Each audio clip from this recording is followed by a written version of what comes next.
Pérez ha sido esta noche en Ceuta. El pasado viernes Pérez participaba en el paro silencioso convocado por los sindicatos Comisiones Obreras, UGT y USO por Valencia, y en el que participaban representantes de la ciudad y de la administración.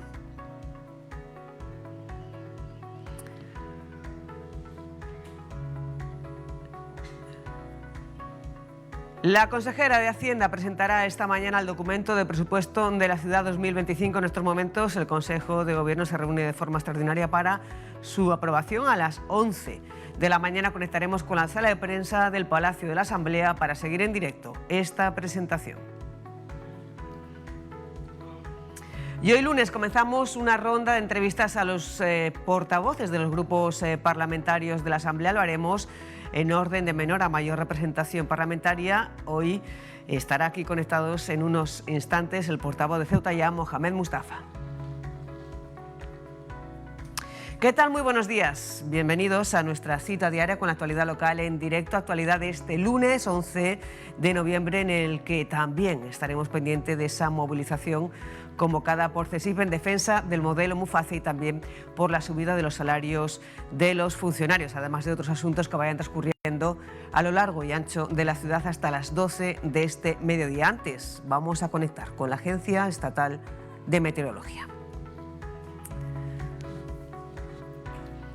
Y aquí tienen en pantalla el panorama previsto para hoy. Es de cielo nuboso sin descartar chubascos ocasionales más probables al final del día. Las temperaturas continúan en torno a los 17 grados de mínima y los 21 de máxima. El viento sopla flojo de levante, aumentando a moderado por la tarde.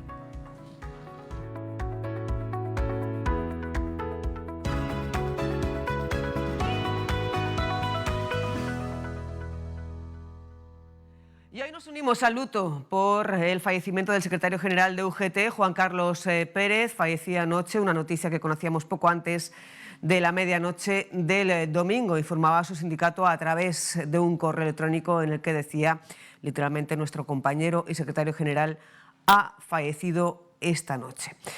Pérez llegó a la Secretaría General del sindicato en abril de 2016 con el 55% de los apoyos y fue reelegido con un 80% de los votos.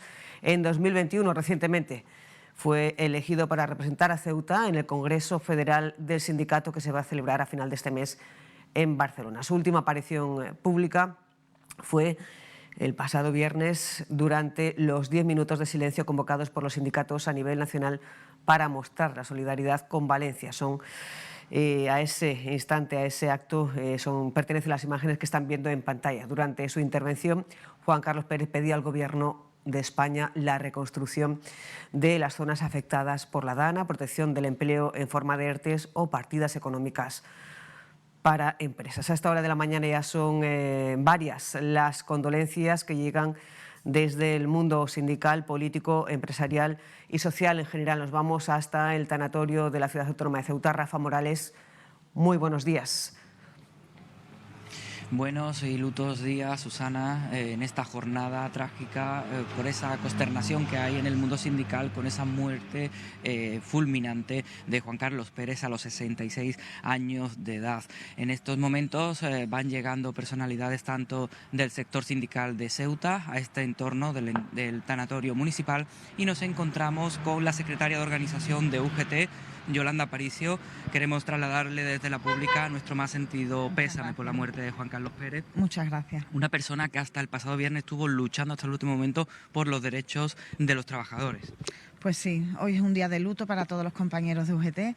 Los que lo conocíamos, pues sabemos cómo era como persona, que era un gran luchador por todos los derechos de los trabajadores.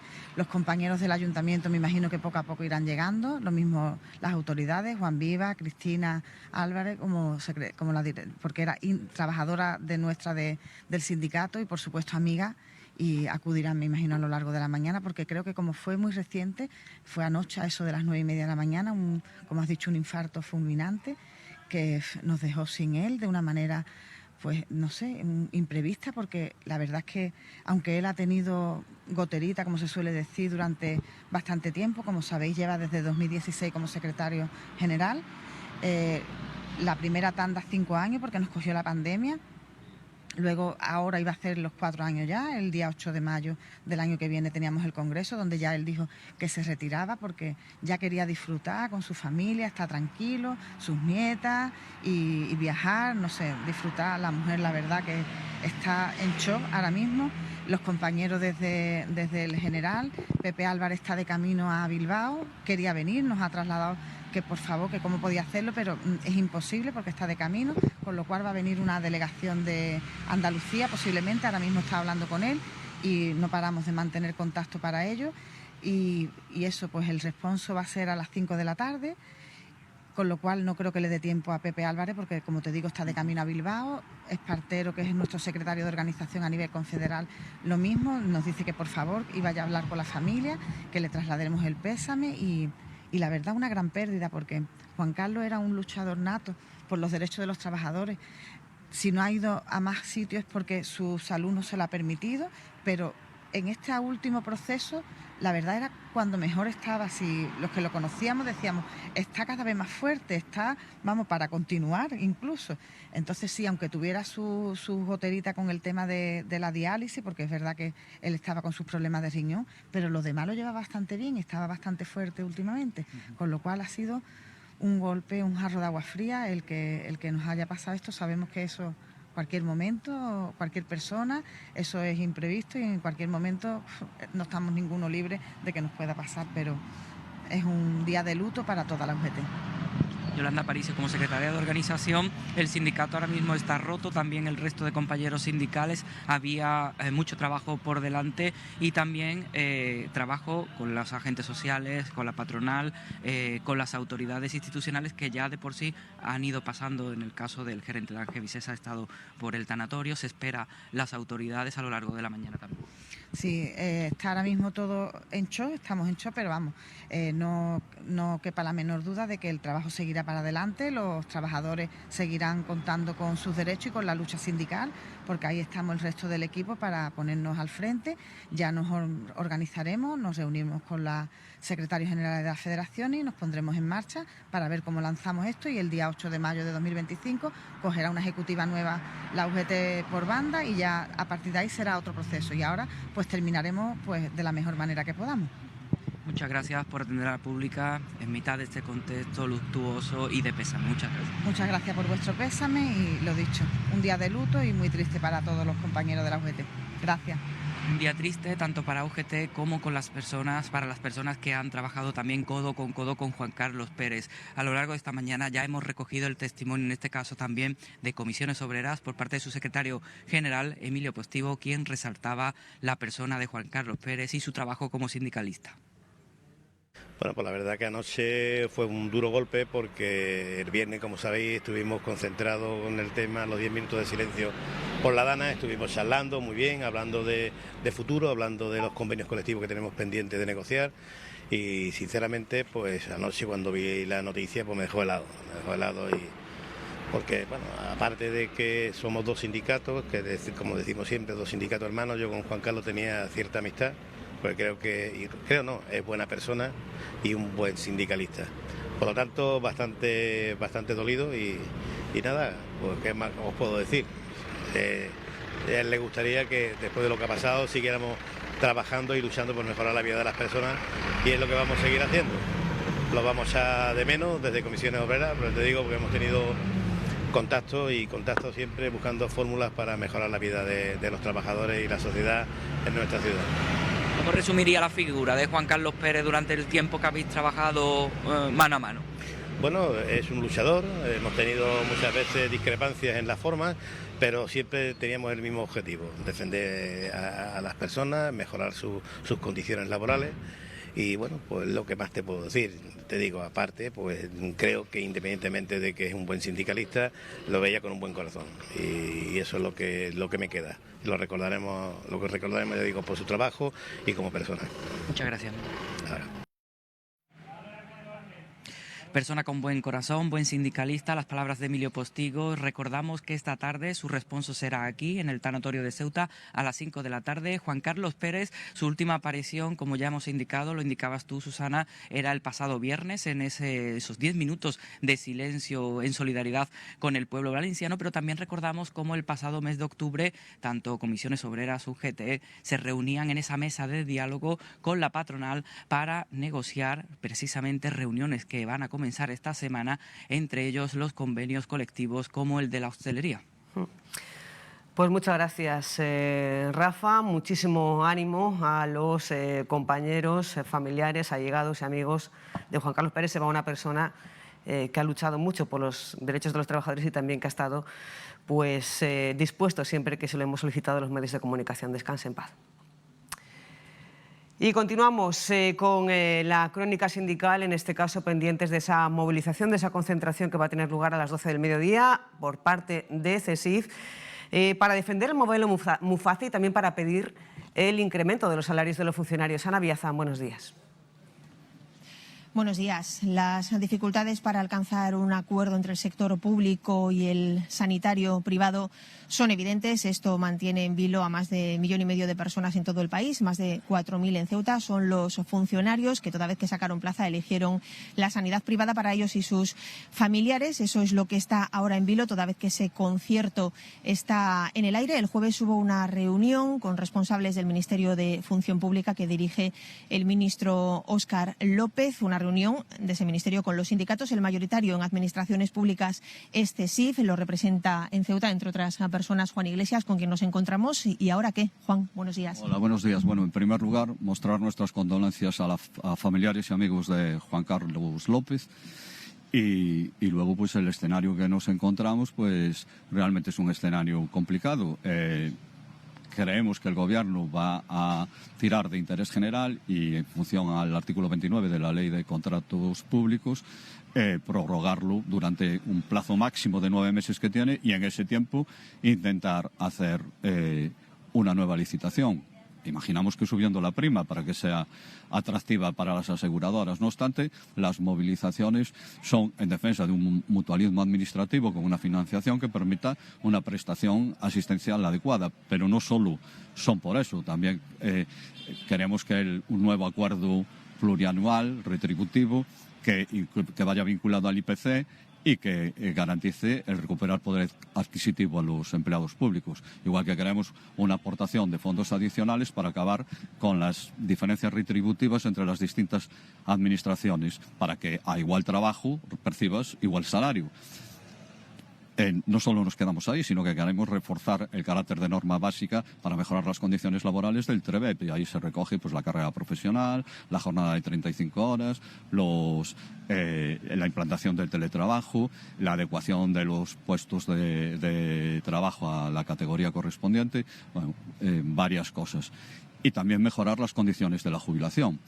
Para determinadas profesiones, por razón de su actividad, pedimos una jubilación por carácter de edad, pero también pedimos el que no se penalice las jubilaciones anticipadas y que se incentive el alargar la prestación laboral. El jueves la reunión fue exclusivamente para hablar del sistema de mutuas, ¿o también se pudo tratar alguno de estos otros asuntos? El jueves era una reunión del Consejo General de Muface. El Consejo General de Muface son 9 miembros, entre los que está la Secretaria de Estado de Función Pública y la Directora General de Muface, y 7 miembros más por parte de la Administración y 9 miembros por parte de los sindicatos. Ahí tiene 3 consejeros CESIF.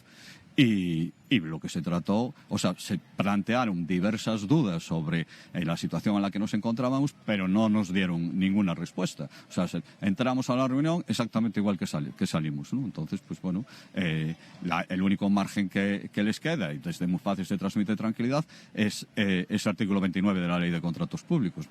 O licitar de aquí al 31 de enero. Pero bueno, una nueva licitación tiene que salir porque esa cantidad de mutualistas y los familiares de los mutualistas colapsarían el Sistema Nacional de Salud, ¿no?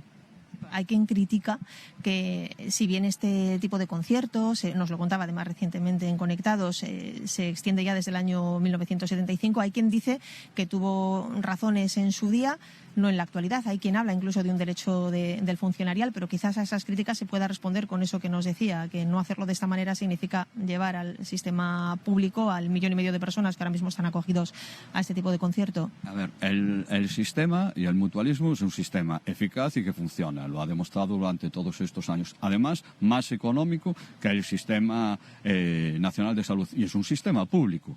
No nos equivoquemos, en el que la prestación la dan aseguradoras privadas. Hay un concierto, pero el sistema es un sistema público. El mutualismo existe desde el siglo XVI, el siglo XVII. Luego nacieron los Montepíos y las mutualidades. Luego se creó el Instituto Nacional de Previsión, que era el germen de la seguridad social. Los mutualistas no tenían coberturas, eran los que estaban más damnificados, menos derechos sociales tenían. Luego, en el año 75, realmente se crean las mutualidades, se les va agrupando y se crea Muface, Mujeju, ISFAS y hasta aquí hemos llegado. Ha funcionado.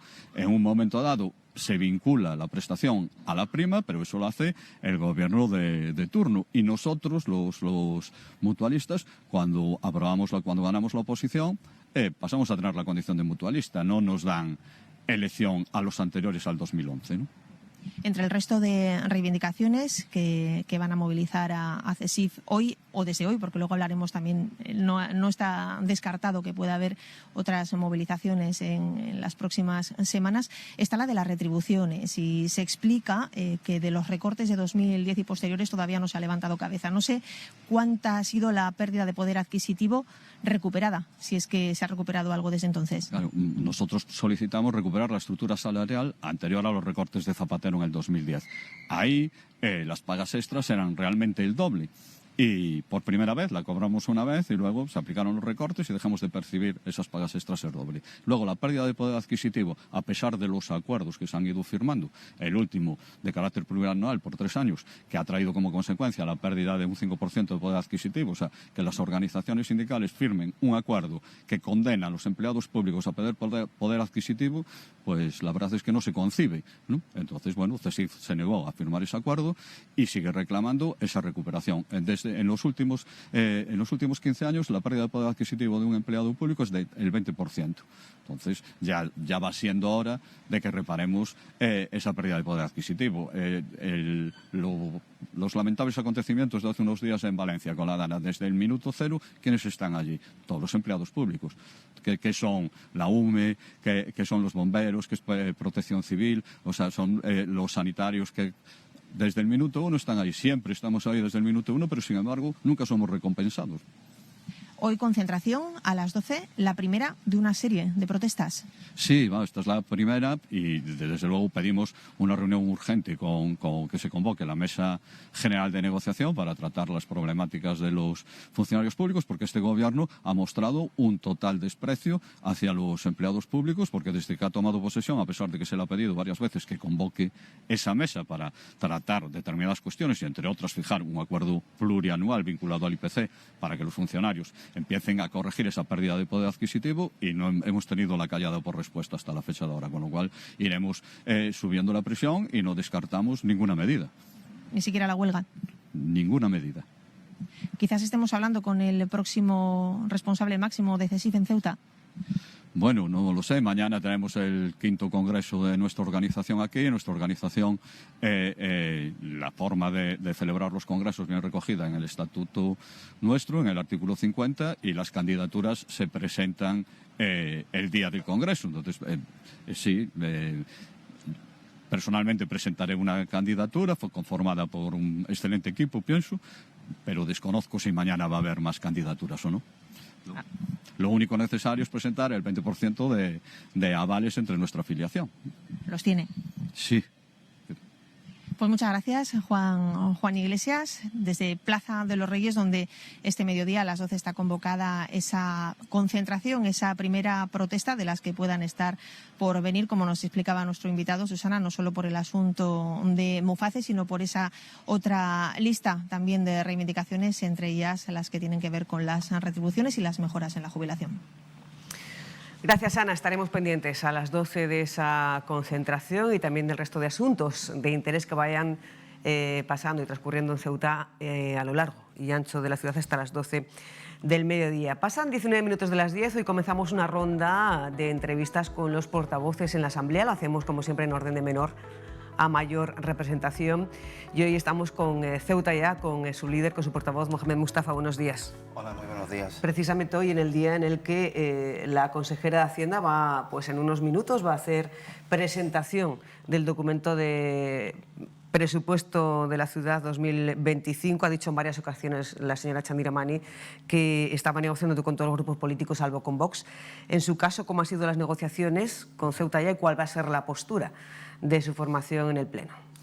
Bueno, las conversaciones que han mantenido el Gobierno con Ceuta Ya han sido breves y han sido inconclusas. Aunque creo que con la presentación del documento hoy, evidentemente creo que podemos dar por finiquitado esas conversaciones que habíamos mantenido con el Gobierno.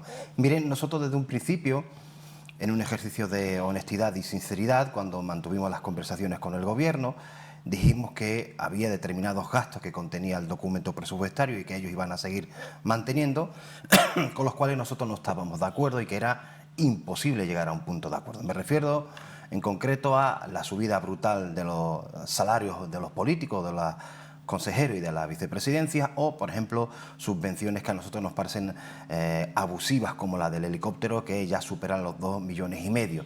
También había cuestiones que nosotros queríamos incluir en la parte de gastos que la ciudad no está dispuesta a asumir bajo ningún concepto. Me refiero en concreto, por ejemplo, a dos cuestiones fundamentales para nosotros, que son el complemento a las pensiones no contributivas, las más bajas de nuestro sistema de protección, y la universalización, que no aumento de partida, sino la universalización del material didáctico, del material escolar para nuestros jóvenes, para nuestros niños y niñas en la escuela, en los programas de primaria y secundaria.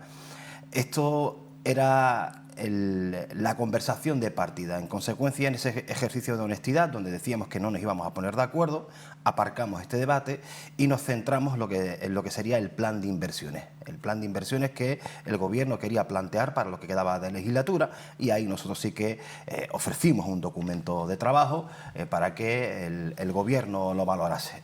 Hoy, desgraciadamente, se van a presentar los presupuestos y ese documento de trabajo, entiendo yo, esperaré a ver ese documento, porque Ceuta Ya no ha tenido acceso a ese borrador de presupuestos, como sí lo ha tenido, por ejemplo, sus socios de gobierno. No hemos tenido acceso a ese documento, pero yo estoy completamente seguro que ninguna de las 5 iniciativas que propusimos en ese documento de trabajo aparecerán en el documento final. ¿No ha tenido acceso al borrador que se va en ningún momento a presentar hoy? El segundo año consecutivo que este grupo de la oposición no tiene acceso a ese borrador, que era dentro de la cortesía parlamentaria. Cuando el Gobierno busca amplios consensos, lo que hace es facilitar ese borrador para iniciar las conversaciones. Estas conversaciones no se han iniciado así. Estas conversaciones se han iniciado de otra manera y sin acceder prácticamente a ver cuáles eran las intenciones de este Gobierno. Sí lo han tenido sus socios de Gobierno, el MDC y el Partido Socialista, nosotros no. Dice que ella, en las conversaciones iniciales, viendo que no se iba a llegar a un acuerdo en cuanto a las propuestas del gasto ordinario, ¿es imposible llegar a un acuerdo? Es imposible. En esas cuestiones nosotros no vamos a tragar. Es decir, la subida salarial que se han autoimpuesto Partido Popular, Partido Socialista y el MDC son para nosotros lacerantes, son insultantes. Son insultantes. Nosotros estamos de acuerdo en que la clase política debe tener un salario digno para realizar sus funciones. Una cosa es eso y otra cosa es cobrar más de 80.000 euros al año en una ciudad donde el 40% de la población vive bajo los umbrales de la pobreza. Nos parece inadmisible. Luego también nos parece inadmisible la forma en la que este Gobierno gestiona las subvenciones nominativas o cómo, por ejemplo, favorece a determinadas empresas. A mí me parece también lacerante que estemos abonando más de 2,5 millones de euros a una empresa, la de los helicópteros. Me parece inadmisible cuando existen unas necesidades imperiosas para acabar con las desigualdades sociales que existen en nuestra realidad ceutí. Por lo tanto, se hacía imposible debatir. También nosotros decíamos que nuestro sistema de protección, nuestro sistema de protección social propio, debería abordar lo que sería el complemento a las pensiones no contributivas, las pensiones más mínimas de nuestro sistema. Hay muchísimos abuelos y abuelas que perciben apenas 500 euros mensuales y sobreviven con esas cantidades, manteniendo en muchísimos casos diferentes unidades familiares, las suyas propias y las de sus hijos y sus nietos.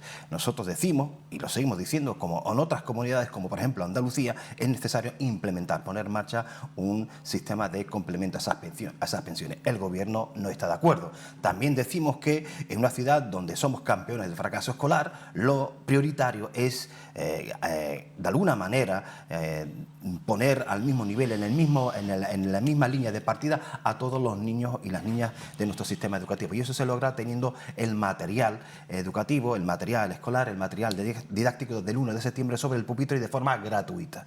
Esto lo decimos y lo seguimos diciendo.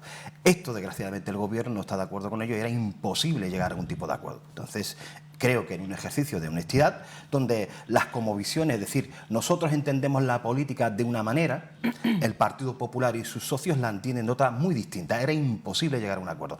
Por lo tanto, en nuestra voluntad de llegar a un consenso, dijimos, vamos a fijarnos en el plan de inversiones, infraestructuras que sean capaces de, en primer lugar, luchar contra esas desigualdades, en segundo lugar, mejorar nuestro sistema de protección social. ¿Y cuáles son las 5 propuestas que presentó Ceuta ya en ese plan de inversiones? Mire, una ha sido recientemente rechazada por el Pleno de la Asamblea, que era un plan de vivienda, y esto quiero explicarlo.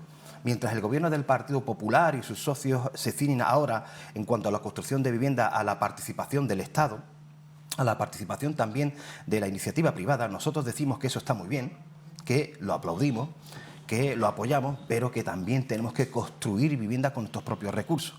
Le decíamos al Gobierno que, en tanto en cuanto además construíamos vivienda con nuestros propios recursos, con nuestro terreno, también teníamos que poner una serie de mecanismos que paliasen esa necesidad mientras construíamos esa vivienda. El aval hipotecario para los jóvenes para acceder a una vivienda. También hablábamos de aumentar las subvenciones al alquiler para familias monoparentales o para familias que tienen ingresos inferiores a 20.000 euros. Y también hablábamos de cargas fiscales que fuesen capaces de castigar la especulación. Estas cuestiones han sido rechazadas de plano. El Gobierno lo ha fiado todo, prácticamente todo, a una especie de inversión por parte del Estado y a una especie también de inversión por parte de la iniciativa privada.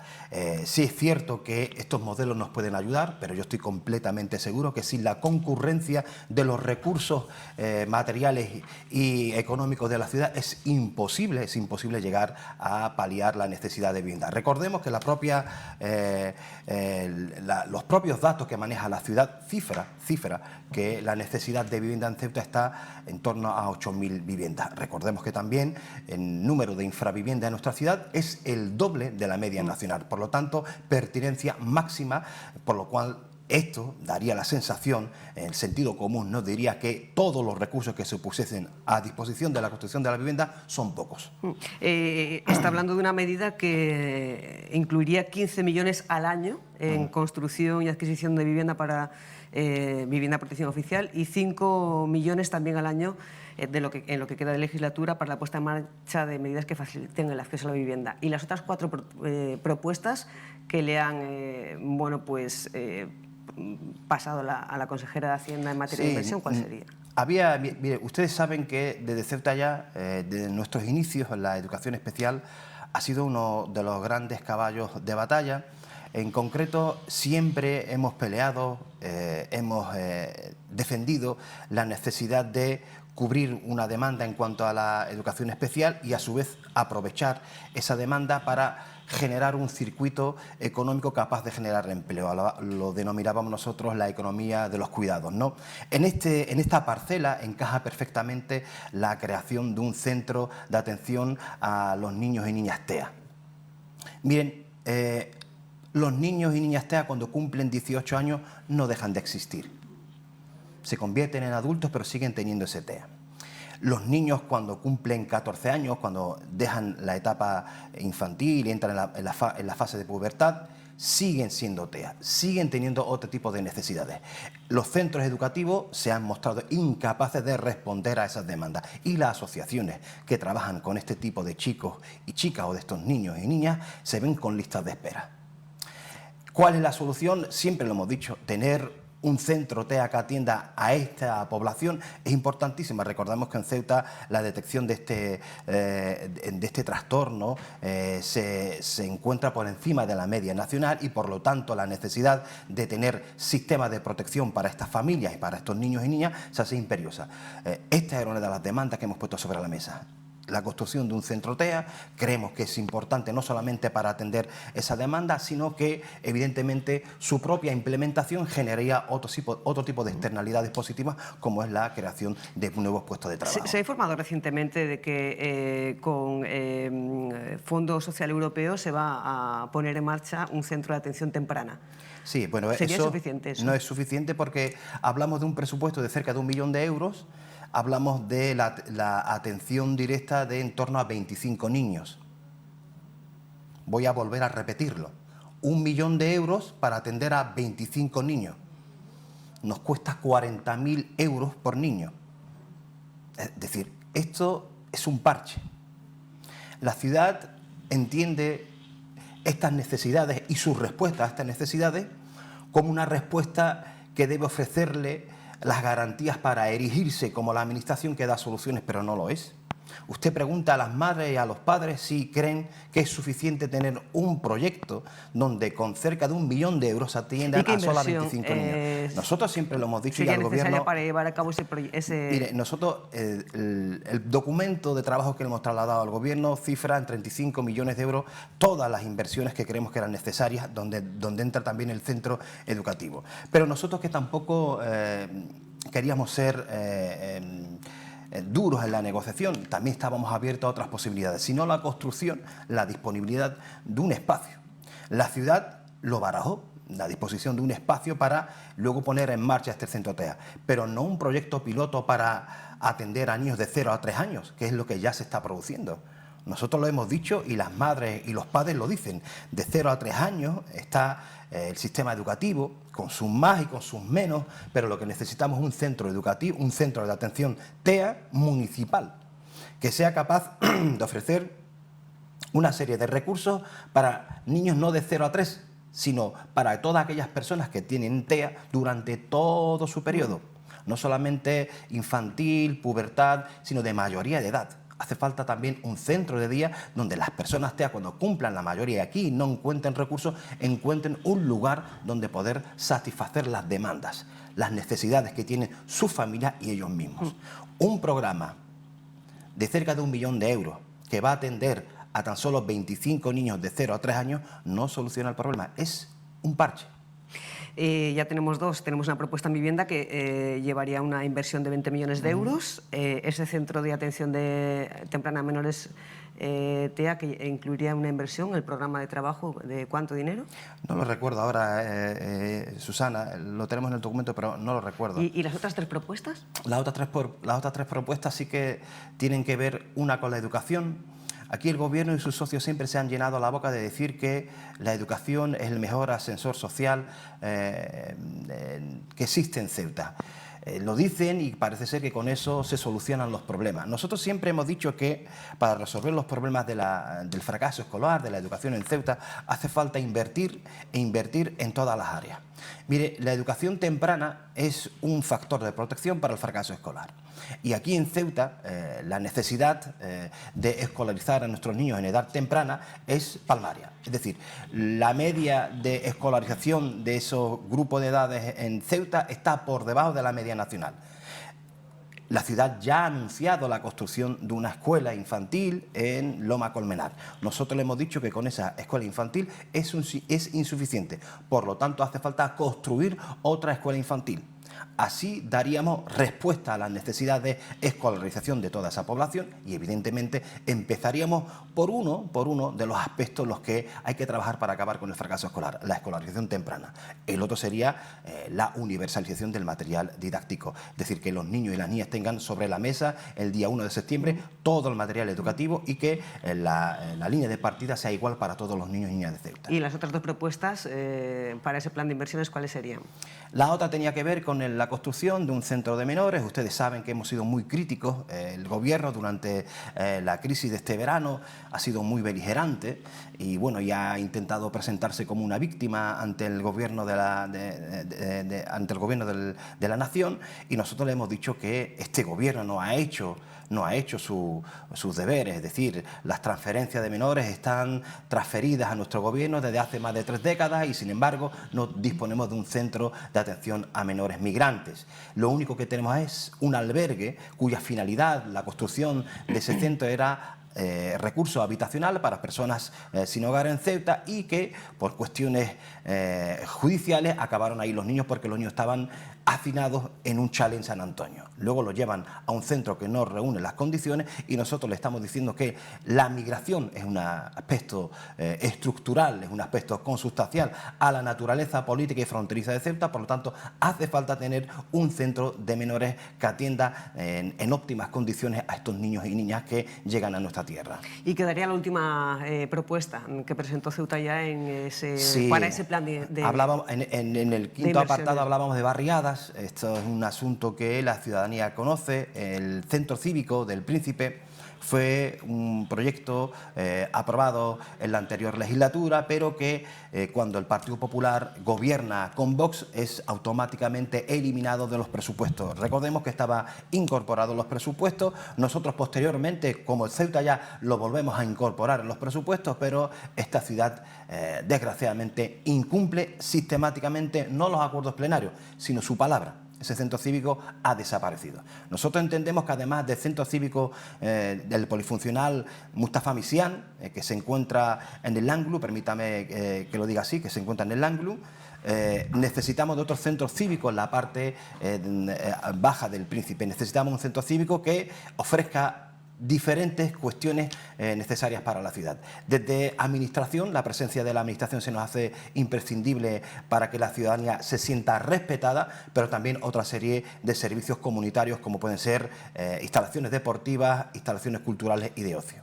Y de estas 5 propuestas que nos acaba de presentar, aunque sea de forma breve, que le ha planteado a la consejera de Hacienda o al Gobierno, ¿cuáles serían los mínimos para que Ceuta ya levantara el brazo, levantara la mano en el pleno de aprobación de los presupuestos?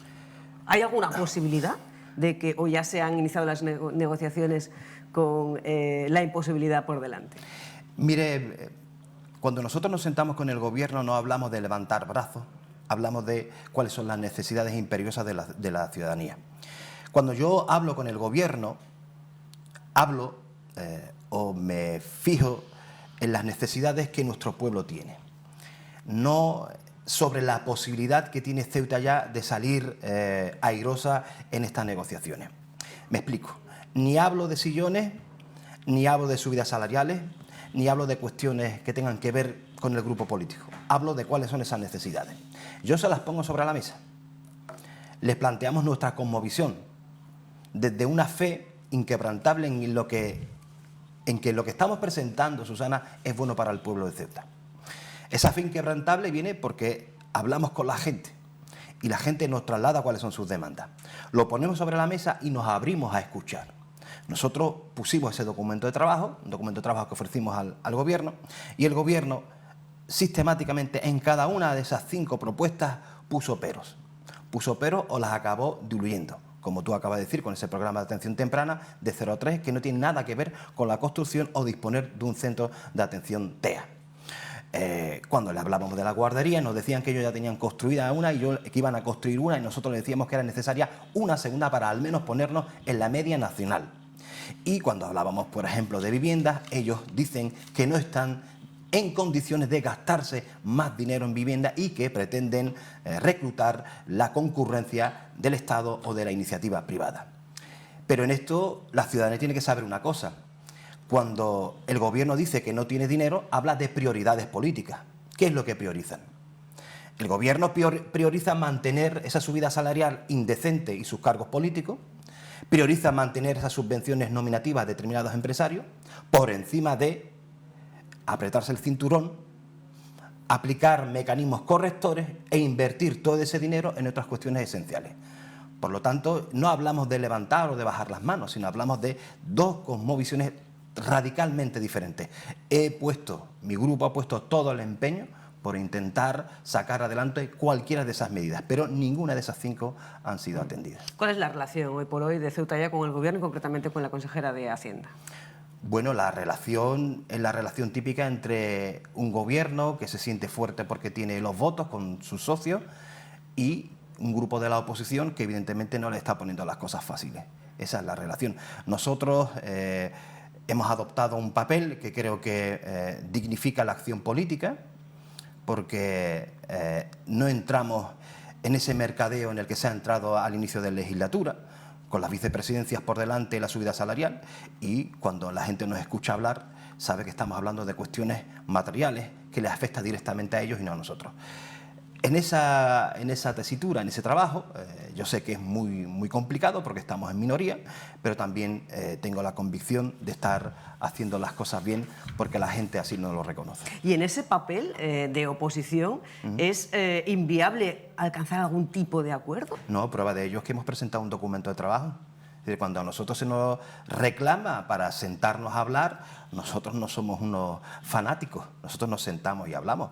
Lo que pasa es que el gobierno no tiene ese quid pro quo, es decir, el gobierno dice que quiere conversar con nosotros, pero por ejemplo el borrador de presupuestos se lo ha entregado única y exclusivamente a sus socios, al Partido Popular, al Partido Socialista y al MDC y algún medio de comunicación, pero nosotros no. Nosotros no hemos visto ese documento, lo veremos cuando hoy lo presente la consejera. Al mismo tiempo que lo verán nuestros telespectadores, a las 11 conectaremos con la sala de prensa del Palacio Autonómico para conocer ese documento en boca de la consejera competente en el área. Los del 24 los caracterizaba como los presupuestos del pragmatismo, los del 23 los de la responsabilidad y altura de miras. Le preguntábamos aquí en Conectados hace unas semanas, por los del 25 decía que todavía no sabía ese titular que le iba a poner, pero que un poco iba a ser por la mejora de los servicios públicos, después de haber asumido la ciudad la gestión directa del servicio de autobús urbano y de limpieza pública viaria.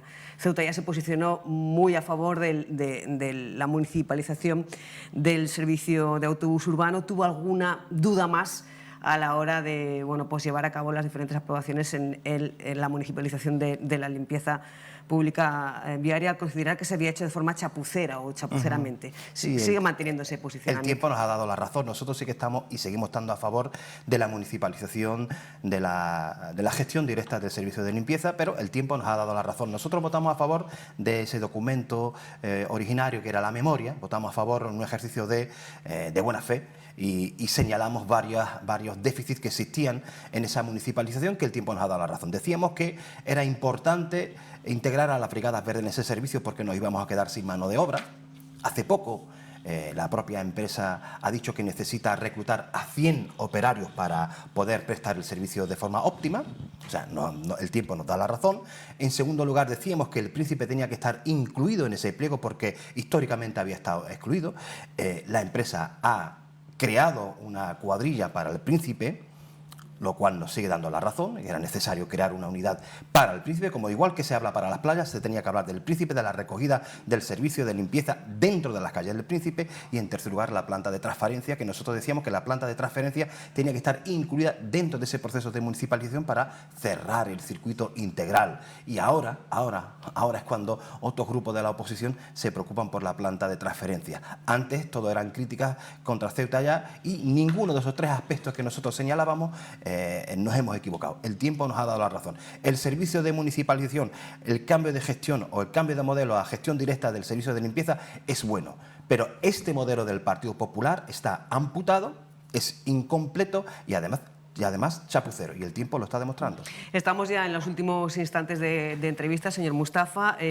Pues en este tramo final me gustaría preguntarle cuál es el principal objetivo y cuál va a ser la hoja de ruta, cómo afronta Ceuta ya lo que queda de legislatura. Nosotros vamos a ser muy beligerantes, creo que es lo que nos reclama la ciudadanía. Vamos a ser muy beligerantes en aquellas cuestiones donde creemos que se están haciendo mal y vamos a seguir siendo muy propositivos. Lo seguimos haciendo. Creo que el trabajo en la Asamblea está siendo un trabajo exquisito gracias a mis compañeros y compañeras del Grupo Municipal, del Partido de la Ejecutiva. Estamos trasladando propuestas importantes a la Asamblea. Desgraciadamente también hay que denunciarlo. Todos los acuerdos plenarios que de alguna alguna manera son aprobados en sede asamblearia, luego el gobierno los incumple de forma sistemática, lo cual nos está restando credibilidad no solamente a la asamblea, sino a todos los que participamos en esa asamblea. Esto es muy peligroso, se lo ha advertido en numerosas ocasiones al gobierno, no hace caso. Nosotros vamos a seguir siendo beligerantes en las cuestiones que consideremos que son malas para la ciudadanía y constructivos y propositivos dentro de esa asamblea. Eso es cierto. De nada sirve ser propositivo, tener buenas ideas, si luego se aprueban y se guardan en un cajón, que es lo que hace el gobierno con las iniciativas. Se ha referido en 2 o 3 ocasiones a los socios del gobierno. ¿Entiende que el hecho de que tengan presencia en la mesa de la asamblea MDC y PSOE se deja en la oposición solo a Ceuta y Vox? No solamente eso, sino en las votaciones. No solamente en la presencia, o sea, hay un acuerdo que permite al PSOE y al MDC acceder a la vicepresidencia. El PP, recordemos, vota a esas 2 vicepresidencias. Son vicepresidentes gracias a los votos del Partido Popular y a la subida salarial de 80.000 euros. Además, el Partido Popular le cede 2 asientos en el Consejo de Administración de la Autoridad Portuaria. No olvidemos esto de vista. Además, el Partido Popular goza del respaldo del Partido Socialista y del MDC de forma alternativa, lo cual le es suficiente para sacar adelante toda su iniciativa. Recordemos que el Partido Socialista en este momento está desmembrado. Recordemos que todas estas circunstancias están facilitando que las votaciones sean siempre favorables al Partido Popular. Por lo tanto, no hablar de socio de gobierno es engañarse. Mohamed Mustafa, portavoz de Ceuta, muchas gracias. A ustedes. Un placer, como siempre. El placer ha sido mío. 45 minutos pasan de las 10, volvemos al tanatorio. Ya saben que la noticia de apertura del día de hoy es esa triste noticia del fallecimiento de Juan Carlos Pérez, secretario general de UGT. Son varias las personas vinculadas a sindicatos, empresas, también de un mundo de la política, asociación general, que muestran, que trasladan sus condolencias. Rafa Morales, muy buenas de nuevo. Muy buenas, Susana. Pues sí, se van acercando familiares, amigos, miembros de colectivos sindicales, como ya hemos visto esta mañana por parte de comisiones obreras. Y también nos acompaña en este caso Juan Gutiérrez, muy buenos días. Hola, buenos días. Y también Mohamed Ali, muy buenas. Hola, buenos días. Bueno, Juan, habéis venido a mostrar las condolencias. ¿Cómo definiría la figura de Juan Carlos Pérez? Bueno, Juan Carlos, además de un compañero, Juan Carlos era mi amigo. Juan Carlos era un amigo mío de hace más de 20 años, que coincidí por primera vez cuando entré como comité de empresa en la empresa a la cual trabajo. Él era secretario general de la Federación de Servicios Públicos. Y bueno, Juan Carlos era una muy buena persona y un defensor nato de los derechos de los trabajadores. Y bueno, y es un día triste no solamente para su familia, sino para todos los que lo queremos y sobre todo para el mundo sindical, ¿no? Juan Carlos era un secretario general fantástico, magnífico, con una mano izquierda grandísima a la hora de negociar, una persona que siempre apostaba por el diálogo y bueno, ha tenido la mala suerte de irse tan pronto porque era una persona joven. Es verdad que él, bueno, tenía su cosita ya, ¿no? Ya estaba jubilado, pero bueno, nosotros estamos ahí acompañando a su familia. Le hemos dado el pésame y vamos a estar aquí todo el tiempo que podamos acompañarlo hasta sus últimos momentos, ¿no? Pero ya le digo, hoy es un día triste, sobre todo para la defensa de los trabajadores, porque era un luchador nato de todos y cada uno de los trabajadores y bueno, como persona, un 10, ¿no? Era una fantástica persona. El próximo mes de mayo cumpliría ya, digamos, los 9 años que estaba su Secretaría General en UGT por parte de Juan Carlos Pérez.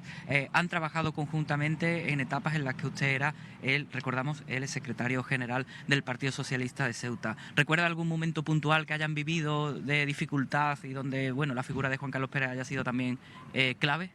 Bueno, sí, nosotros en muchísimas de las negociaciones que hemos participado los dos, Juan Carlos siempre ha sido la persona más dialogante que teníamos en el sindicato, ¿no? Y al final era la persona que siempre intervenía y solucionaba el problema, ¿no? O desbloqueaba la negociación o desbloqueaba el problema que teníamos a la hora de negociar con la empresa.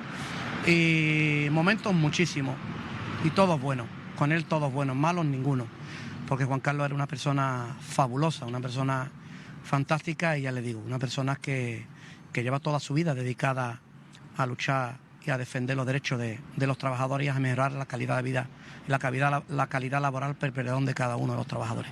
Juan Gutiérrez, muchas gracias. Gracias a vosotros, como siempre. Incidía en la relación también de amistad, considerando a Juan Carlos Pérez un amigo, y precisamente antes de esta conexión hablábamos con Mohamed Ali en calidad, porque recordamos también que es presidente de la FAMPA, en calidad de su presencia aquí. Me decía que principalmente es amigo de siempre de Juan Carlos Pérez.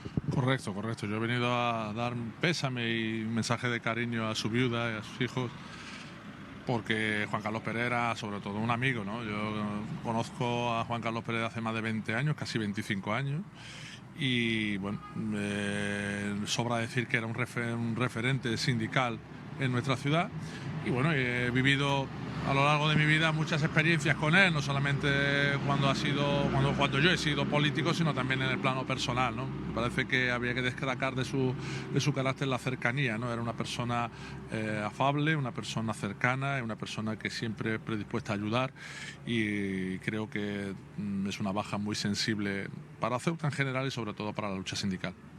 Hemos hablado esta mañana con la secretaria de organización de UGT, Yolanda Aparicio.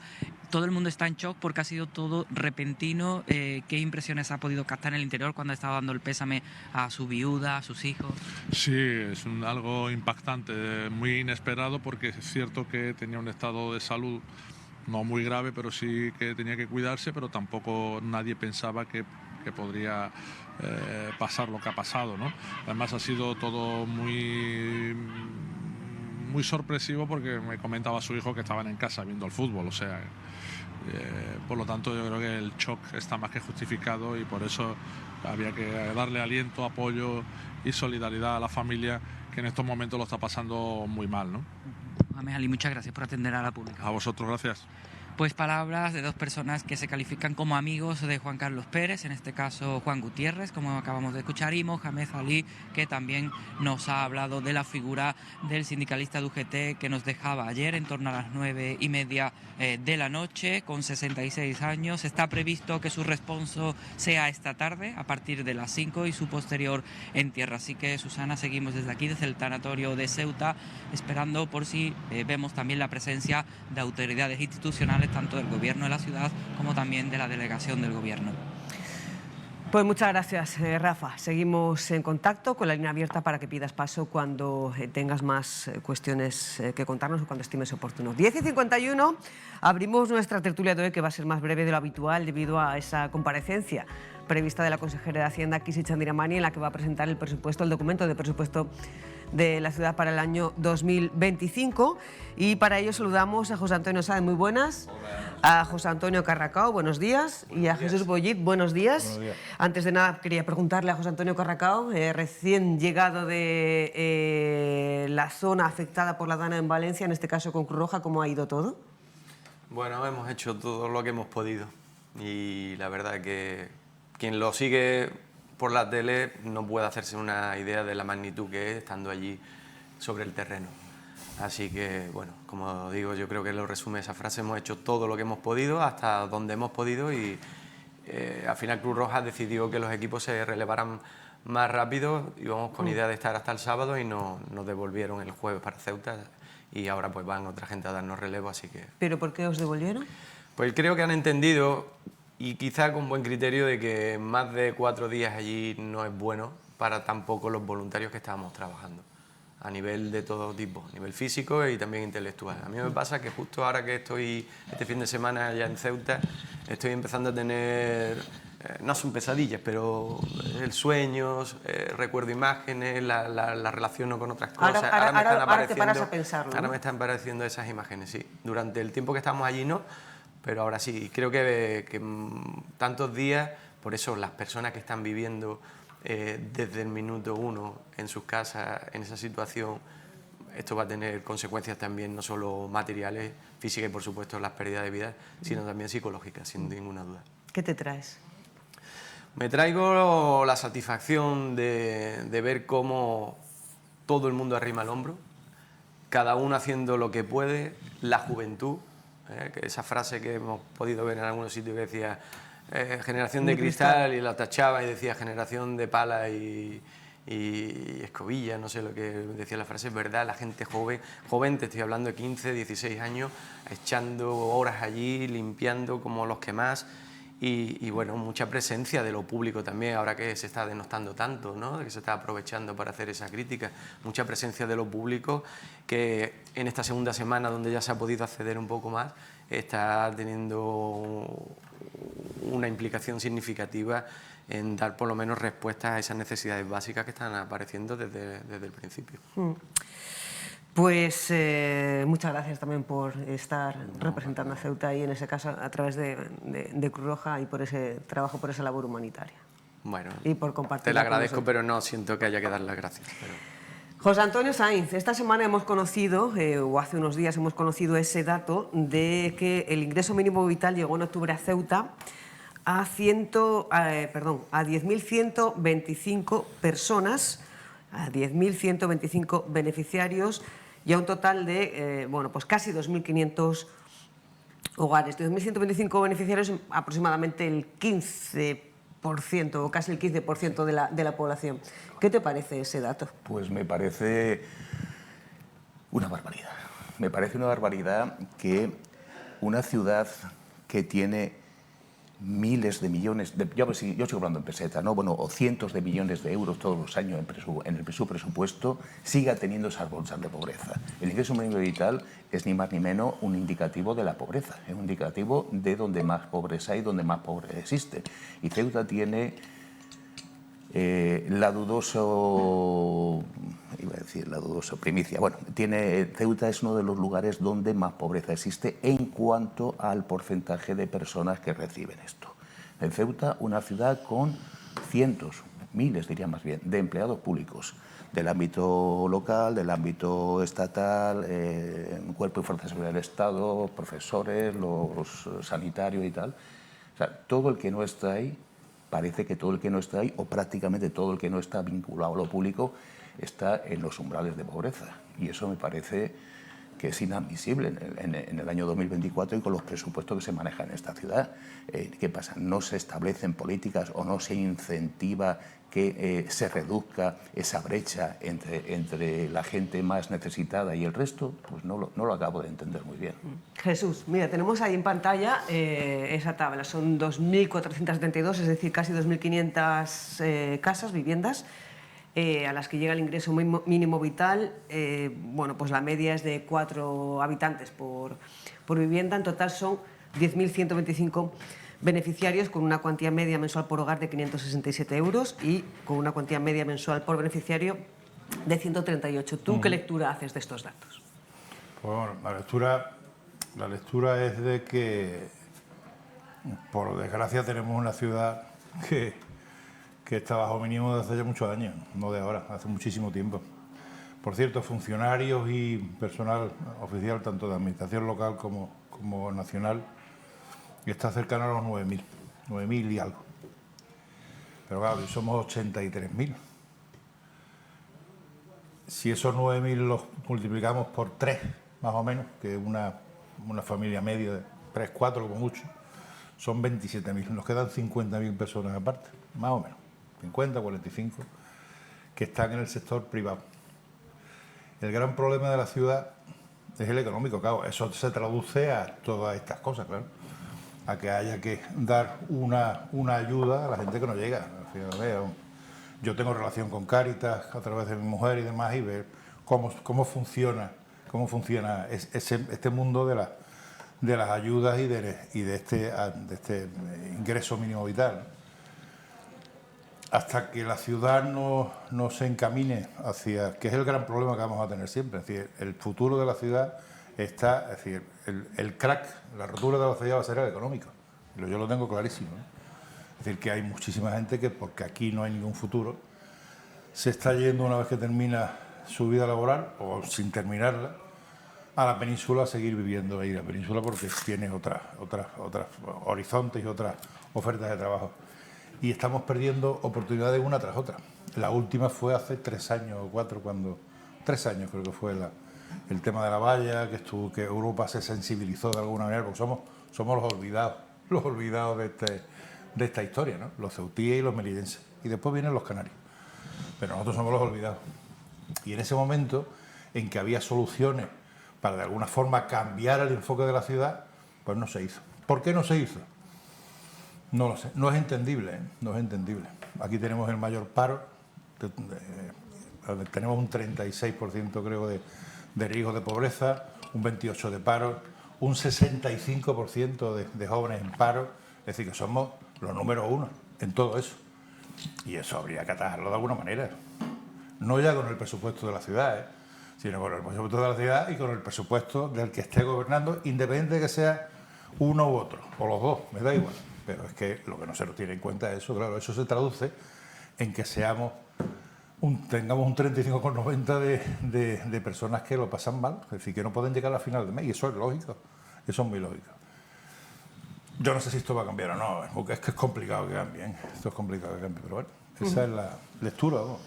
José Antonio. Bueno, coincido con las dos intervenciones anteriores, con los compañeros de la mesa.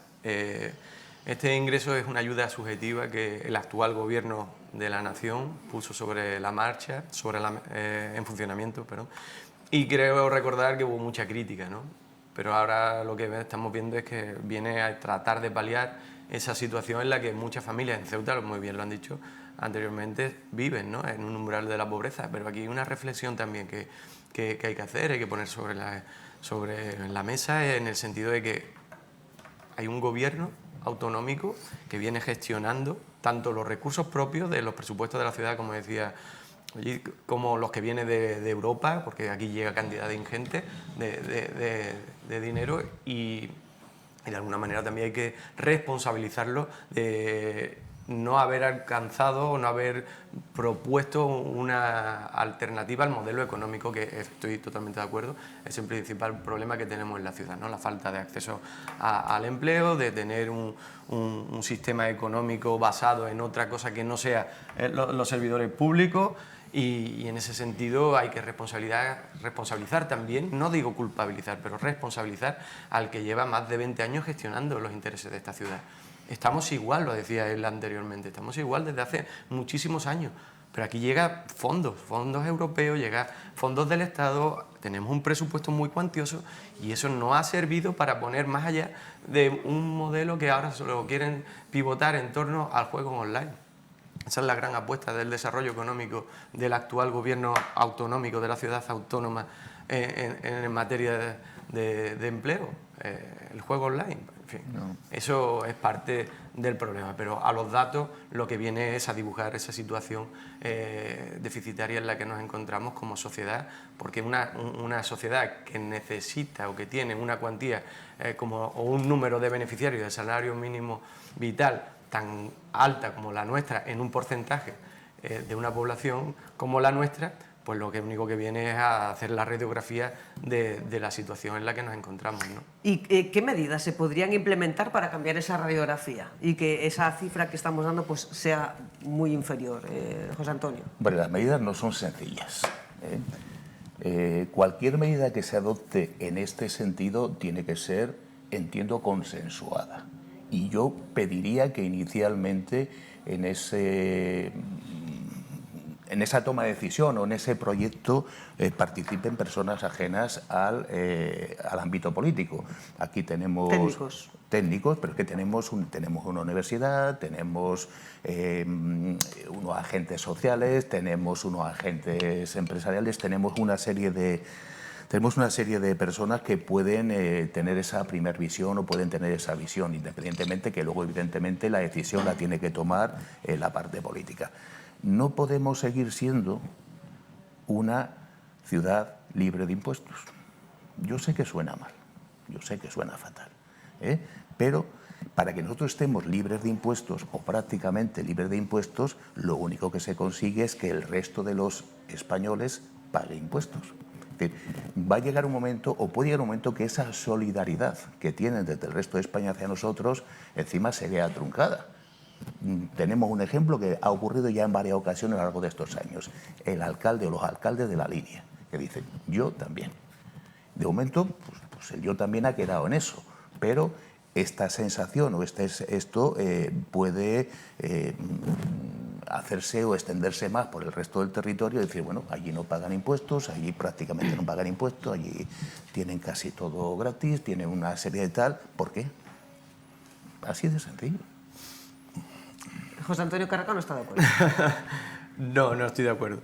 Entiendo la reflexión, pero no estoy de acuerdo en el sentido de que hay que ejercer esa solidaridad compartida y yo creo que las circunstancias de Ceuta son perfectamente justificables a la hora de mantener la situación en la que nos encontramos. Yo entiendo que haya otras localidades cercanas que quieran sumarse a esta situación, tendrán que justificar, si pueden hacerlo, que tengan también esos beneficios fiscales como tenemos nosotros y en el caso de que el Gobierno central lo estipule, pues llegar a acuerdos, ¿no? Pero nosotros no tenemos por qué tener miedo a que otros territorios nos señalen. Nosotros tenemos una realidad, una circunstancia, tenemos también incluso una historia y por lo tanto esa solidaridad compartida por el resto del Estado lo único que está es posibilitando que Ceuta se desarrolle. Y ese es el problema al que yo aludía anteriormente, es esa solidaridad que está llegando y que nos llega desde todas partes, no sé si se está utilizando, o por lo menos lo pienso, digo, no lo sé, pero yo tengo la opinión de que no se está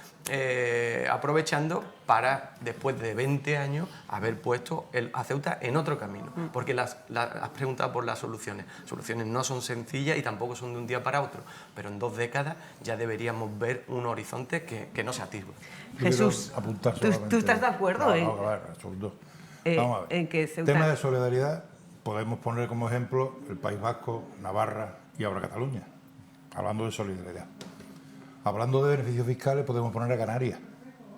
Es decir, que la gran solución, es decir, la solución no pasa solamente por el gobierno de la ciudad, que lo habrá hecho mal, seguro, pero el gobierno de la nación está obligado a apoyar a la ciudad económicamente sobre una vía que se planteó en su día.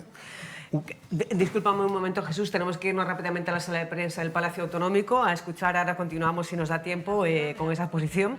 Interviene la consejera de Hacienda, Kisi Chandiramani, en la presentación del documento de los presupuestos de la ciudad para 2025. A toda la familia de la UGT, a toda la familia de Juan Carlos y a todos sus amigos y decirles que los acompaño en el sentimiento y que es una persona con la que hemos trabajado mucho durante muchos años, tanto en el ámbito de la ciudad autónoma de Ceuta como en el ámbito de la mesa de diálogo social y es una gran pérdida para todo el sector sindical y todas esas mesas de negociación en las que hemos compartido espacio. Deja mucho espacio, deja mucho hueco y lo vamos a notar. Pues, como os decía, esta rueda de prensa se ha convocado para hacer la presentación de la propuesta de presupuestos de la Consejería de Hacienda a la Asamblea de la ciudad. Os he preparado una presentación en PowerPoint para que no tengáis que tomar notas y os sea más fácil seguir las explicaciones que voy a ir dando, sobre todo, y lo que contiene son los principales datos económicos y las novedades más relevantes que se incluyen en el presupuesto.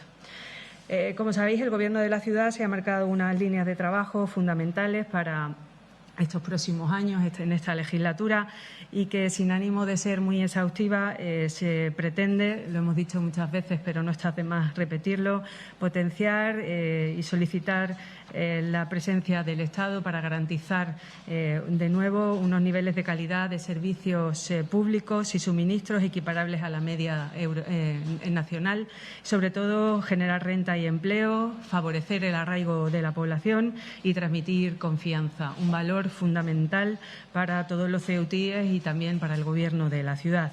Colaborar e instar a que se cumpla con el Plan de Desarrollo Socioeconómico de la ciudad, lograr que se mejore el régimen económico y fiscal especial. Siempre digo que es necesario modernizarlo y adaptarlo a las nuevas necesidades de la economía y de esa transición económica a la que nos estamos enfrentando. Consolidar las ayudas que recibe la ciudad a través de transferencias de subvenciones nominativas que se consoliden a través de leyes y que se cubran los déficits estructurales de los que hablaré a lo largo de mi intervención que tiene el presupuesto de la ciudad. También solicitar al Estado las inversiones que son necesarias con la debida dotación de los recursos en áreas tan importantes como la defensa, la seguridad, la educación, la sanidad, la justicia, instituciones penitenciarias, como entre otras. Solicitar la consolidación de la frontera, modernizarla, que sea respetada y que sea dotada. Sobre todo, intentar lograr por todos los medios la deseada y ansiada aduana comercial. Con estos presupuestos también pretendemos apoyar al comercio y al emprendimiento, a nuestro tejido productivo, nuestras pymes y nuestros autónomos. Potenciar las ventajas que podamos darle a todo el sector tecnológico y las empresas que están basadas en la tecnología. También, como siempre, velar por unas políticas sociales adecuadas para todas aquellas personas que necesitan de nuestro empeño y la creación de empleo de calidad. Favorecer unas comunicaciones con la península de calidad y asequibles para todos, tanto para los residentes como para los no residentes, y también solicitar de nuevo que se articulen los mecanismos legales que sean precisos para establecer el traslado obligatorio de menores no acompañados a la península cuando las capacidades de acogida de nuestras ciudades estén colapsadas. Como siempre hago y ya es tradicional en mí, he querido definir estos presupuestos como los presupuestos de oportunidades de futuro. Y creo que cuando podáis escuchar mis explicaciones podréis entenderlo mejor. Oportunidades de futuro porque se abren varias vías de acción en el ámbito de la transición económica.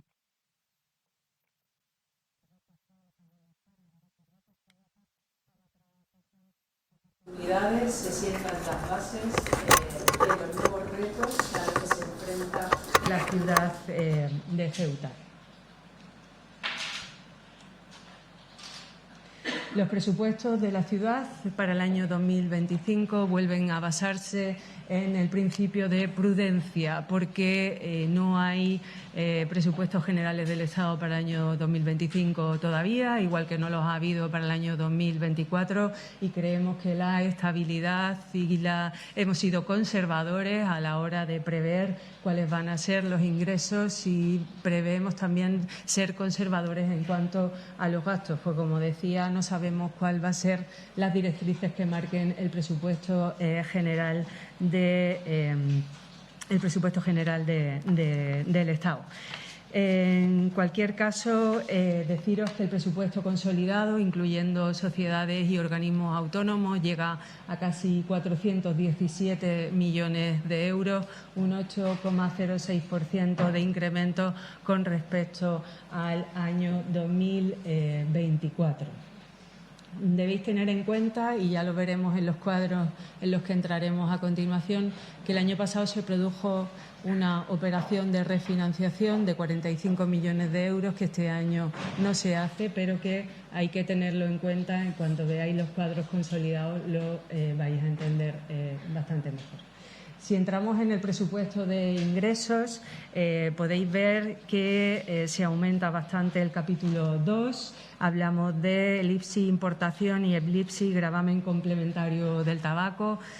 Son las dos partidas que más se incrementan en cuanto a los ingresos. No suponen incrementos de impuestos ni de tasas para los ciudadanos. Supone que la compensación por IPSI y la compensación del gravamen complementario del tabaco tienen un importante incremento porque sabéis que están compensados por parte del Estado en base al Producto Interior Bruto, que se prevé que vaya a crecer en el año 2023 de manera exponencial, y por eso suben de manera exponencial los ingresos en el capítulo 2 y en el capítulo 4. Si veis el capítulo 3, que se refiere a las tasas, sube solo un 3,33%, que en términos de recaudación es casi irrelevante, en cuanto también la repercusión en los recibos que pagamos todos los ciudadanos. También veis en el capítulo 4, si no me equivoco, en el capítulo 6 se refiere a enajenaciones de parcelas de la ciudad. Son enajenaciones que va a realizar en consonancia con el plan de vivienda que se está poniendo en marcha para la construcción de vivienda.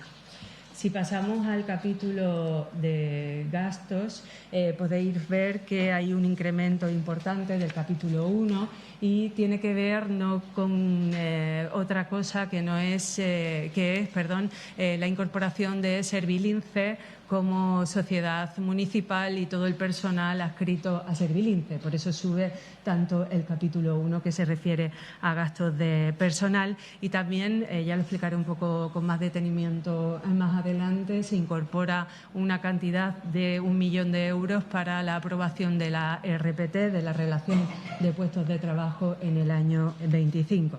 Si veis, el capítulo 2 baja un poco, pero también hay que decir que ahí se ha quitado lo que era el contrato de la recogida y limpieza de residuos y por eso hay esa diferencia entre el capítulo 1 y el capítulo 2. El capítulo 3 también baja porque son los intereses de la deuda, también ha bajado el Euribor y por eso baja también, y el capítulo 4 sube en un tanto por ciento de un 9,55% porque suben las transferencias a las sociedades para el gasto corriente, en este caso incluimos a Servilince y a Angevicesa, y suben también las transferencias de las subvenciones nominativas de esas importantes entidades que colaboran con la ciudad autónoma de Ceuta. En la siguiente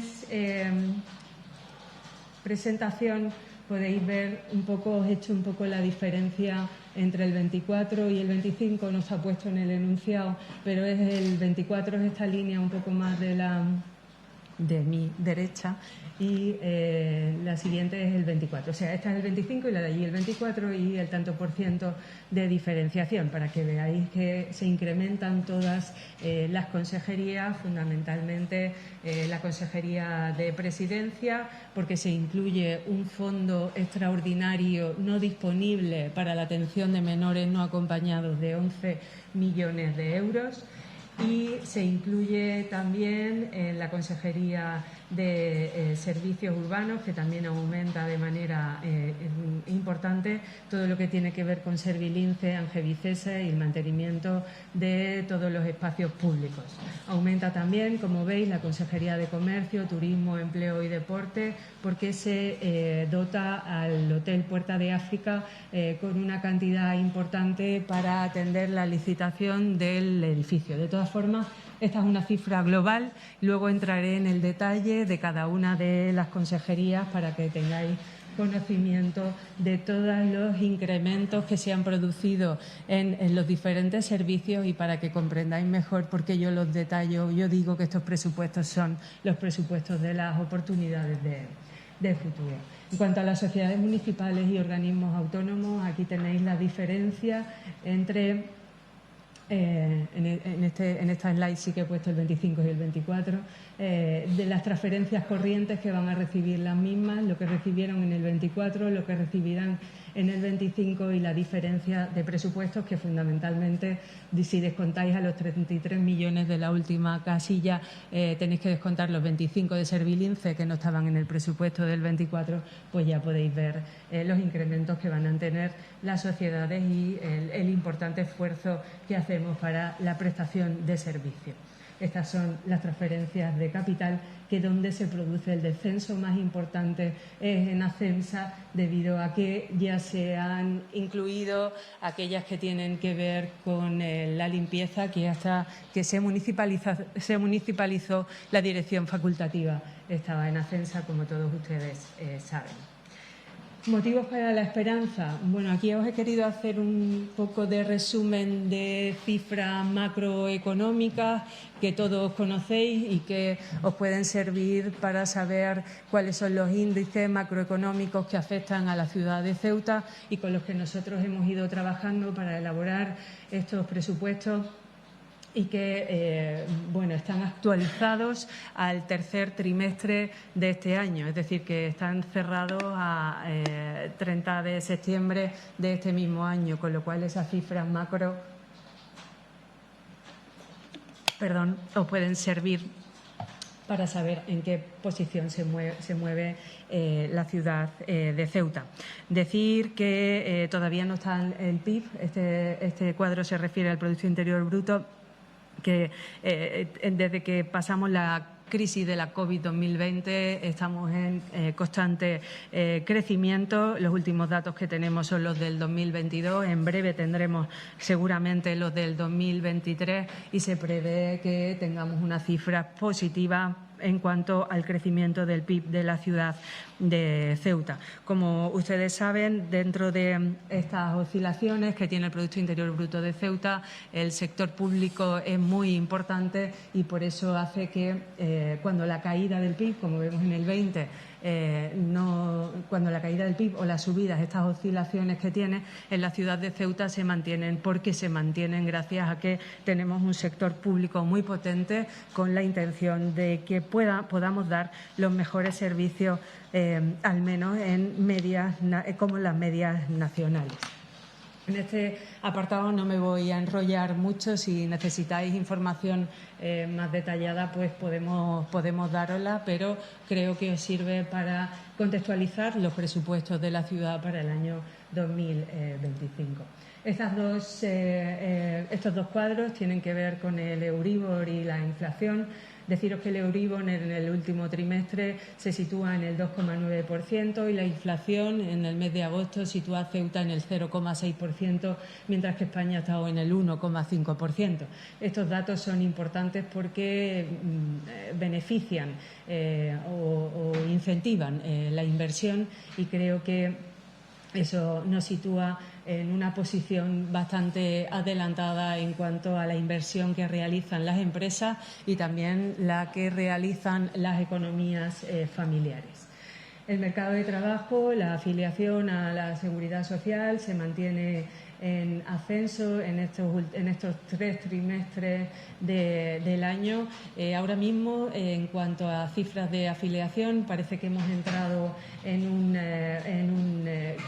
una estabilidad en cuanto al crecimiento de cifras de afiliación, pero esperamos que con la entrada del próximo trimestre, que tiene que ver con la Navidad y también con la puesta en marcha de los planes de empleo de la Delegación de Gobierno y con la recuperación del sistema de bonificaciones a la Seguridad Social, que entraba en vigor el 1 de noviembre, podamos entrar en esa senda de crecimiento de afiliaciones a la Seguridad Social. Otros indicadores económicos que son positivos para la ciudad de Ceuta tienen que ver con la licitación pública, que se incrementa en 50 millones de euros en la administración autonómica y la local, y también se incrementa de manera importante todo lo que tiene que ver con las cifras de negocio del comercio minorista. También estamos hablando de un incremento de la cifra de negocio de aproximadamente el 6% en estos últimos 3 trimestres. Tenéis aquí las cifras para poder verlo y que están por encima de la media de años anteriores. El sector bancario y el sector vivienda, crece el crédito, como decía antes, es importante para la inversión empresarial y de vivienda, porque aunque no hay nuevas viviendas en construcción, sí que se están produciendo mayores hipotecas, y esto nos demuestra que el sector bancario y el sector vivienda tienen un crecimiento relativo que es importante en la economía, y sobre todo demuestra una cosa que yo creo que es fundamental para todo, y es que la confianza en el futuro de nuestra ciudad está negro sobre el blanco, que está funcionando. Datos portuarios también positivos, teniendo en cuenta incluso que la OPE ya se está desviando por Tánger y no por Ceuta, pero los incrementos de tráfico portuario también estamos recuperando posiciones, a pesar de que todavía no hemos logrado tener la frontera abierta en cuanto a la aduana comercial. Entrando en materia y en cuanto a números, deciros, que empezando por la parte de fondos europeos, deciros que acabamos de terminar un periodo de programación, el 14-20, hemos logrado certificar 61 millones de euros de inversión en la ciudad de Ceuta y entramos ya en el periodo operativo 21-27. Sabéis que el otro día dimos cuenta del Comité de Seguimiento del Fondo Social Europeo y esas novedades que se han introducido, pero quería haceros un resumen un poco de los fondos europeos, del FEDER, Fondo Social, el FEMPA, el Programa de Asistencia Material Básica y todas las inversiones del PERTE 2024-2025 que supondrán 39,21 millones de euros. Para el FEDER, como veis ahí, son 32,1 millones de euros. Fundamentalmente se mantienen los programas de ayuda a la inversión de empresas, se mantiene la aceleradora de startups de El Ángulo, se pretende la construcción de un polo digital en el Rebellín del San Pablo, de las Murallas Reales, ampliando el proyecto de startups de El Ángulo, y se pretende también crear una plataforma de captación de inversiones para difundir los incentivos fiscales de la ciudad de Ceuta. También dentro de este FEDER, una Europa más verde, con proyectos de eficiencia energética, proyectos de saneamiento, de gestión de residuos, de biodiversidad y de ampliación del carril bici. En cuanto a la Europa más social, deciros que vamos a acometer la reforma integral del Polifuncional del Príncipe, Mustafa Misián, con una inversión de 3,77 millones de euros, y queremos ampliar la Escuela de la Construcción para que pueda dar más servicios y más formación. En cuanto al Fondo Social Europeo, veis ahí 15,3 millones de euros. Mantenemos los programas de ayuda para la contratación indefinida y el autoempleo. También programas de formación profesional en oficios con potencial de empleabilidad. Aquí no sé si conocéis el último programa que tiene que ver con la formación para mecánicos de aviación. Es un programa muy novedoso en el ámbito europeo. Es una profesión altamente demandada y de alta cualificación, y estamos muy contentos de cómo se está desarrollando este programa. También programas de inserción para personas vulnerables, el refuerzo educativo para niños de 0 a 3 años. Esta es la novedad que contábamos el otro día en la rueda de prensa. De 0 a 3 años con necesidades especiales, y también el programa de salud, de atención de salud bucodental para niños entre 6 y 15 años. Ambos programas suman 2 millones de euros que se invertirán a través del Fondo Social Europeo.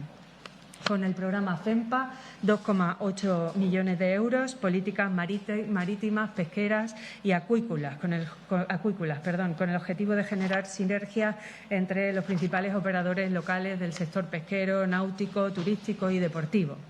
El programa de asistencia material básica ya está puesto en funcionamiento a través de la Consejería de Servicios Sociales, y se trata de poder ayudar a las familias más vulnerables entregándoles unas tarjetas electrónicas que le permitan acceder a alimentación básica e higiene y participar, y esta parte es muy importante, en proyectos de orientación sociolaboral de los miembros de toda la familia. Y en cuanto a los fondos del Plan de Recuperación, Transformación y Resiliencia, voy a decirles que ha sido una excesiva burocratización lo que ha tenido estos fondos. Eso ha hecho que se hayan retrasado bastante su puesta en funcionamiento, pero ahí podemos hablar de proyectos de adquisición de vehículos electrónicos, digitalización del comercio, reforma de alojamientos turísticos, fomento de autoconsumo en edificios privados, la ampliación del Centro Asesor de la Mujer, la construcción de una nueva escuela infantil, la adquisición de 2 autobuses eléctricos, el programa de capacitación digital de las familias, la rehabilitación del baluarte de los mallorquines, el nuevo acceso al baluarte de la bandera, el proyecto de digitalización de la gestión del agua o la rehabilitación de la locomotora de la estación de ferrocarril. En Procesa, a lo largo del 2025, se pretende ejecutar la remodelación integral del mercado de Terrones, la construcción del centro de atención a menores migrantes, la rehabilitación del Fuente de Piniers, la remodelación del centro de tecnificación de piragüismo, construcción de edificios de viviendas de alquiler social, el refuerzo de la conectividad de los edificios públicos, proyectos de fomento de autoconsumo energético en edificios públicos y privados y proyectos de economía circular. En el ámbito de personal de la Ciudad Autónoma de Ceuta, y cambiando de capítulo, se han actualizado, como decía antes, las partidas correspondientes al personal funcionario y personal laboral de la ciudad, también de las sociedades y de los organismos autónomos, con una previsión de una subida de un 2,5%, pero hasta que no tengamos presupuestos generales del Estado o haya un acuerdo en mesa general de negociación de la Administración General del Estado y los sindicatos, pues no sabremos cuál va a ser la subida retributiva del personal que tenemos a disposición de la Ciudad Autónoma de Ceuta, pero ya nosotros hemos previsto un 2,5% de subida de sus retribuciones. También se prevé en estos presupuestos 1 millón de euros para dar cobertura presupuestarias a todos los ajustes que se tienen que realizar con ocasión de la implantación de la RPT y que este instrumento nos va a permitir una reorganización para profesionalizar todos los servicios de la Ciudad Autónoma de Ceuta.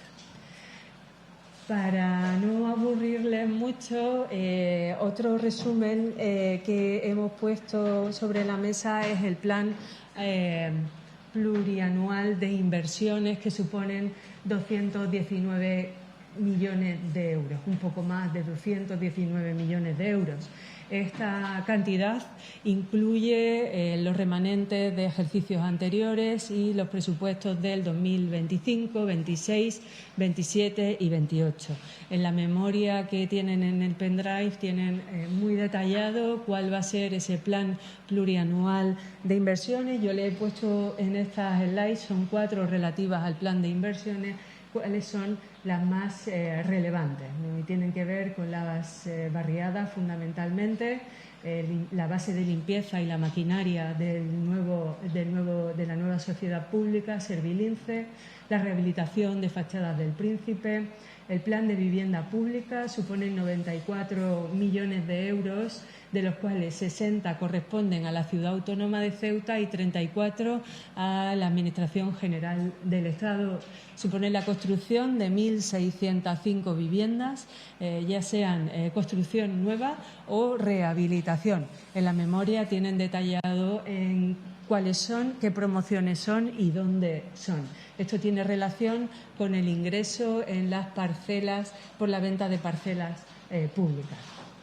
La adecuación de Jadú, 7,81 millones de euros. Estos datos los conocen porque poco a poco, según se licitan estos proyectos, se han ido dando a conocer a los medios de comunicación.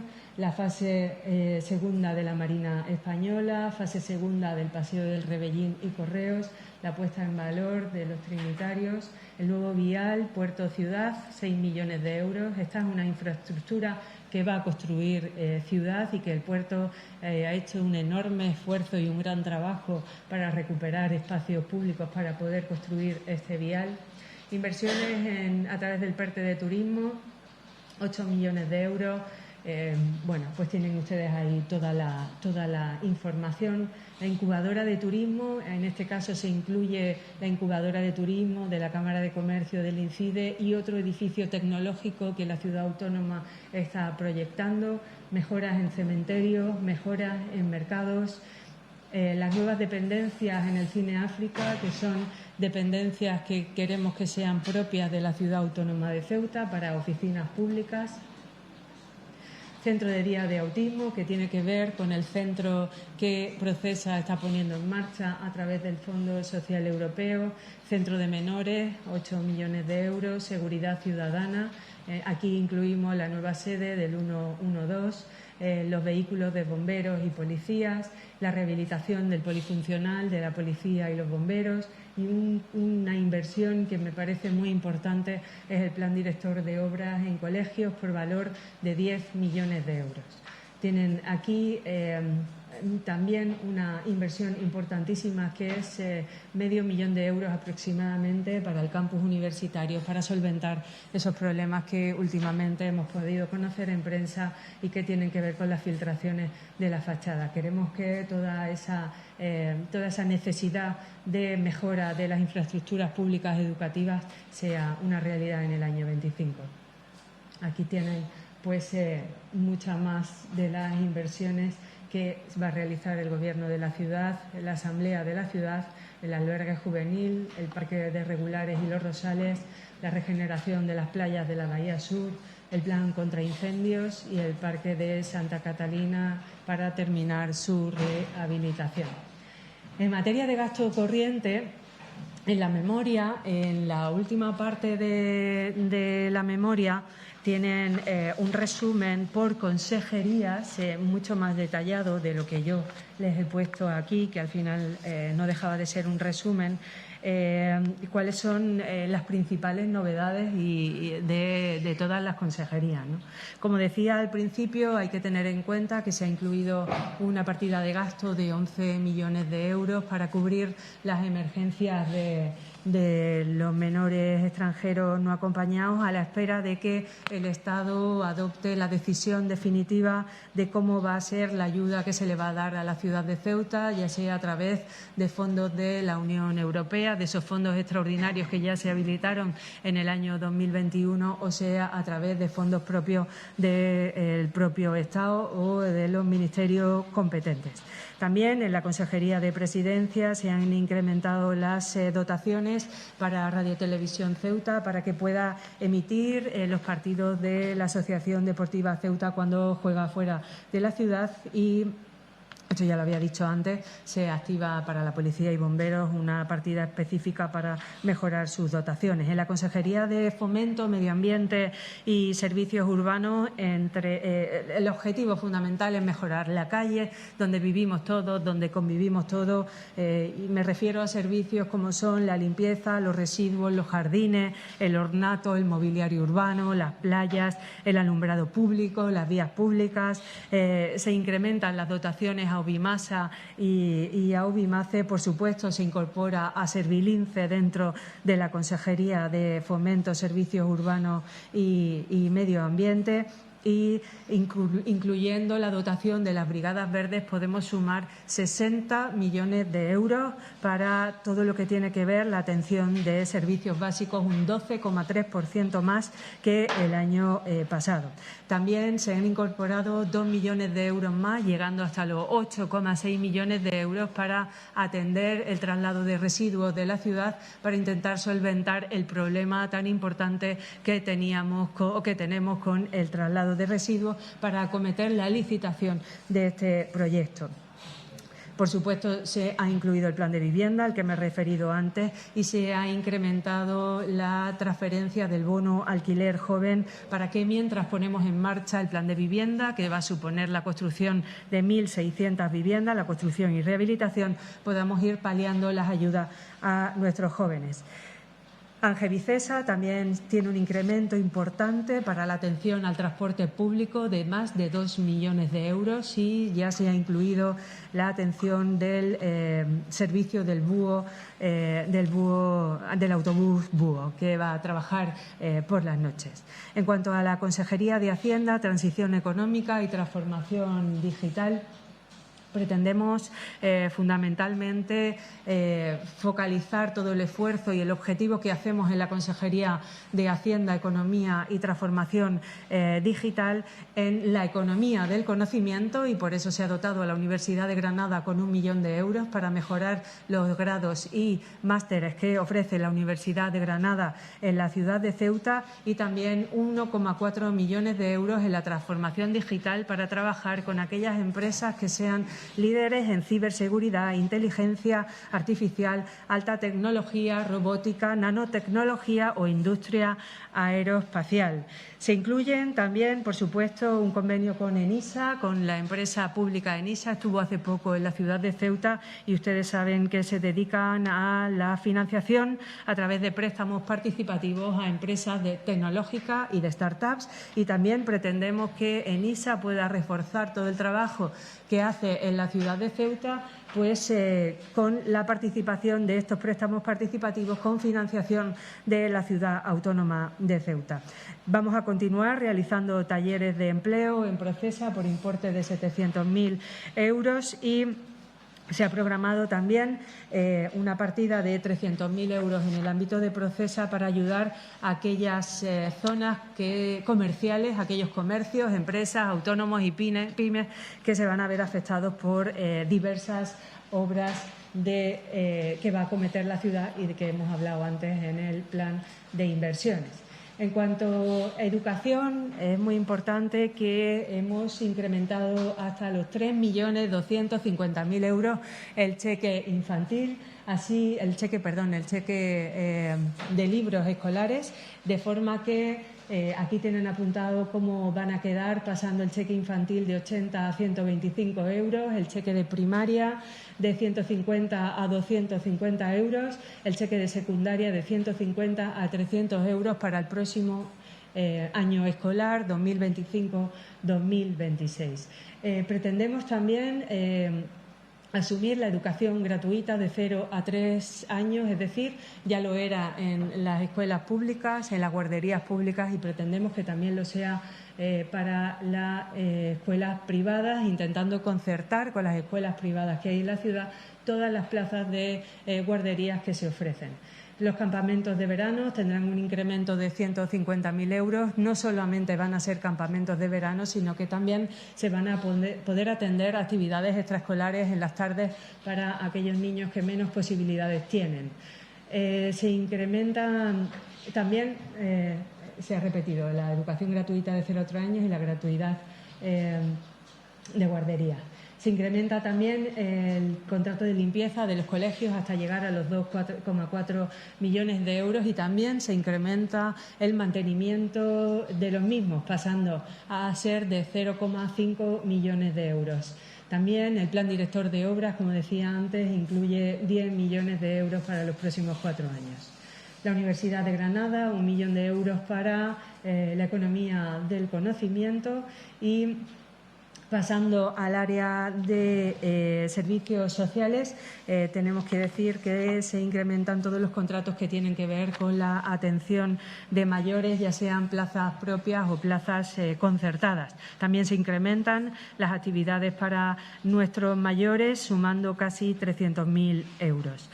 La partida, y hoy ha salido también en medios de comunicación, de asistencia a domicilio se incrementa hasta los 2,1 millones de euros y el año que viene, como novedad, el plan corresponsable va a poder atender las aulas matinales y vespertinas de los colegios. Ahora mismo se hace a través de las FAMPAs y el año que viene los va a asumir la propia Consejería de Servicios Sociales. También es importante el incremento de partidas de subvenciones a entidades como son Luna Blanca, Cruz Blanca, Banco de Alimentos y Cáritas, que incrementan su dotación en hasta 300.000 euros y también con la Ley de Protección Animal se dota a estos nuevos recursos que necesita la Ley de Protección Animal en aproximadamente medio millón de euros.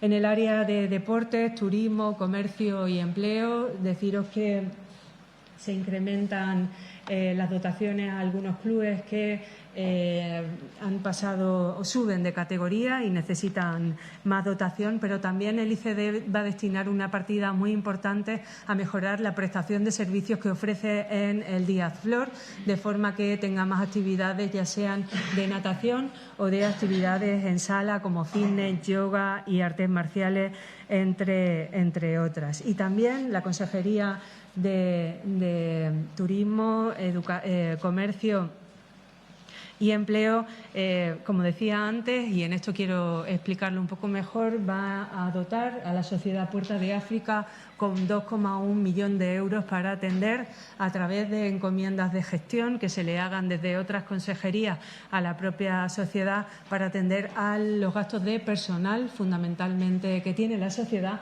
y que la sociedad pueda licitar lo que es la infraestructura, lo que es el edificio, para que se destine a actividad actividad hotelera, realizando aquellas inversiones que sean necesarias. En cuanto a empleo, no se ha previsto ninguna dotación porque preveemos que los planes de empleo pues, puedan recuperar la regulación que tenían anteriormente y que no haya que suplementarlos, o al menos eso se nos ha trasladado desde el SEPES, que es lo que se está intentando en cualquier caso. En el caso del endeudamiento, deciros que estamos en aproximadamente el 70% de endeudamiento, en los límites, estamos muy lejos de los límites que están actualmente en el 110%. Y las siguientes slides tienen menos que ver con el presupuesto, no me voy a enrollar porque se me ha ido de tiempo un poco esta intervención, pero yo creo que era importante poner el acento en aquellas cuestiones que yo creía relevantes. Os he puesto un resumen de los porcentajes de cumplimiento del Plan Integral Socioeconómico aprobado en el 2022 en Consejo de Ministros. Podéis verlos con más detenimiento. En la memoria se explica al final de la misma. Y también quería haceros un resumen del coste de las competencias que denominamos impropias de esta Administración. Son competencias que no son de la ciudad autónoma, pero que son asumidas por la ciudad porque creemos que ofrecemos un mejor servicio a los ciudadanos si así lo hacemos. Os he puesto un resumen de los gastos, un resumen de los ingresos. Si queréis bucear en qué está incluido en cada una de las partidas, os puedo pasar el documento en el que hemos trabajado y cuál es la diferencia, 115 millones de euros que financia la propia ciudad autónoma, porque, como decía antes, creemos que es fundamental. En las siguientes slides, que no las voy a explicar, tenéis un cuadro de ingresos en cómo se divide y también en un cuadro de gastos, y podéis ver cómo se divide y dónde se pone el acento en cuanto a la inversión, al gasto que hace la ciudad. No sé si después de esta explicación tan larga que he dado de los presupuestos, disculparme si he sido algo tediosa, podéis comprender mejor eso que decía yo, que es el presupuesto de las oportunidades, porque se sientan las bases de una posibilidad de crecimiento en cuanto a esa realidad verde, azul e inteligente en la que estamos trabajando y afrontando los problemas que tiene la ciudad en cuanto a que determinados servicios necesitaban de una mayor y una mejor dotación económica para que todos pudiéramos sentirnos confortables en cuanto a cómo se estaban ejecutando. Yo creo que van a ser un salto cualitativo y cuantitativo en esa prestación de servicios básicos y, sobre todo, en esa transformación económica y digital en la que estamos trabajando con tanta ilusión y con tanto empeño. Muchas gracias, y si tenéis alguna pregunta.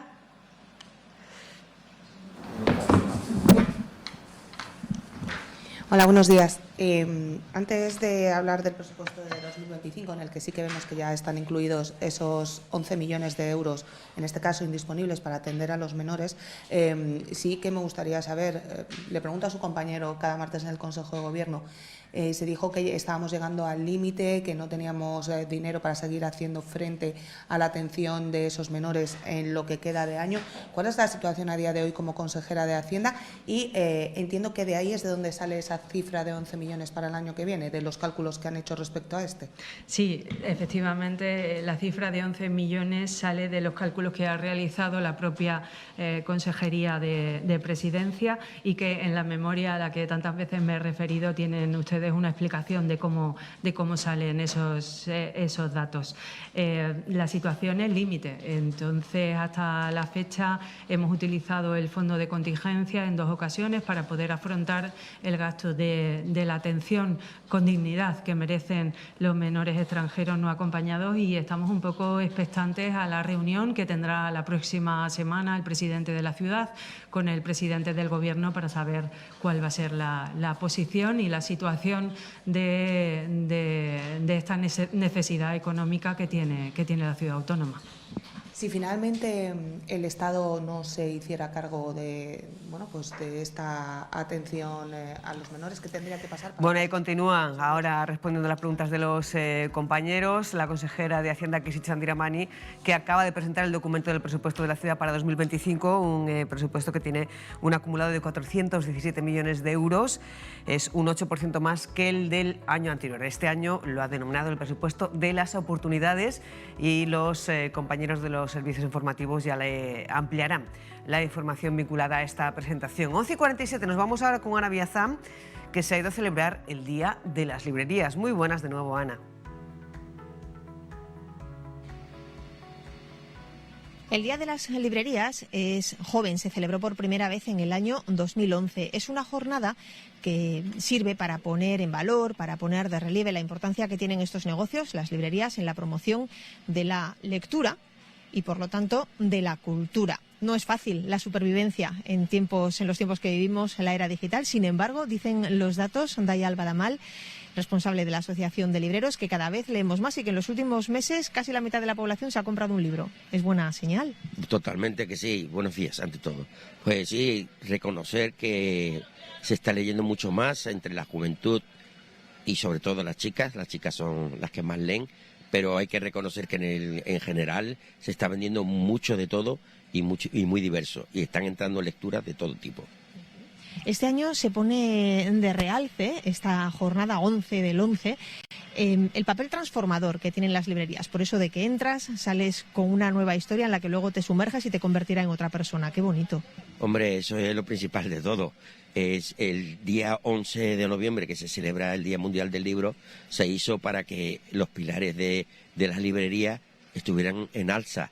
Y la verdad que es lo que pretendemos todos, que todas las librerías estén en este día tan especial, un agrado de que la gente entre en la librería y vea todo lo que hay y todo lo que va a ver. Existe la venta online, de la era digital también se benefician las propias librerías, suministrándose y vendiendo también de esa manera.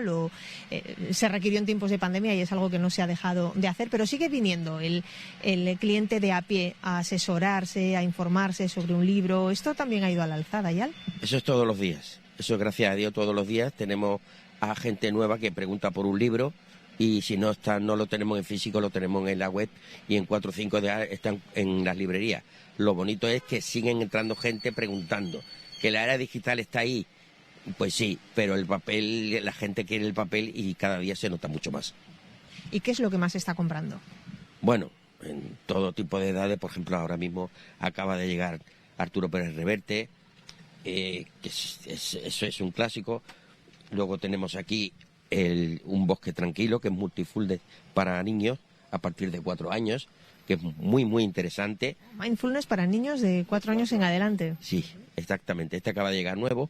Luego tenemos a nuestro amigo Enrique Sánchez con su nuevo libro, que es la 2ª edición, Cocina. Enrique Sánchez, yo debería conocerlo, pero no lo conozco todavía. Es cocinero de Canal Sur y la verdad merece la pena verlo. Es un arguillano, pero en Andalucía, lo hace muy fácil, hace la cocina muy fácil, muy fácil, muy amena, y la verdad que es un libro muy vendido aquí en la ciudad de Ceuta.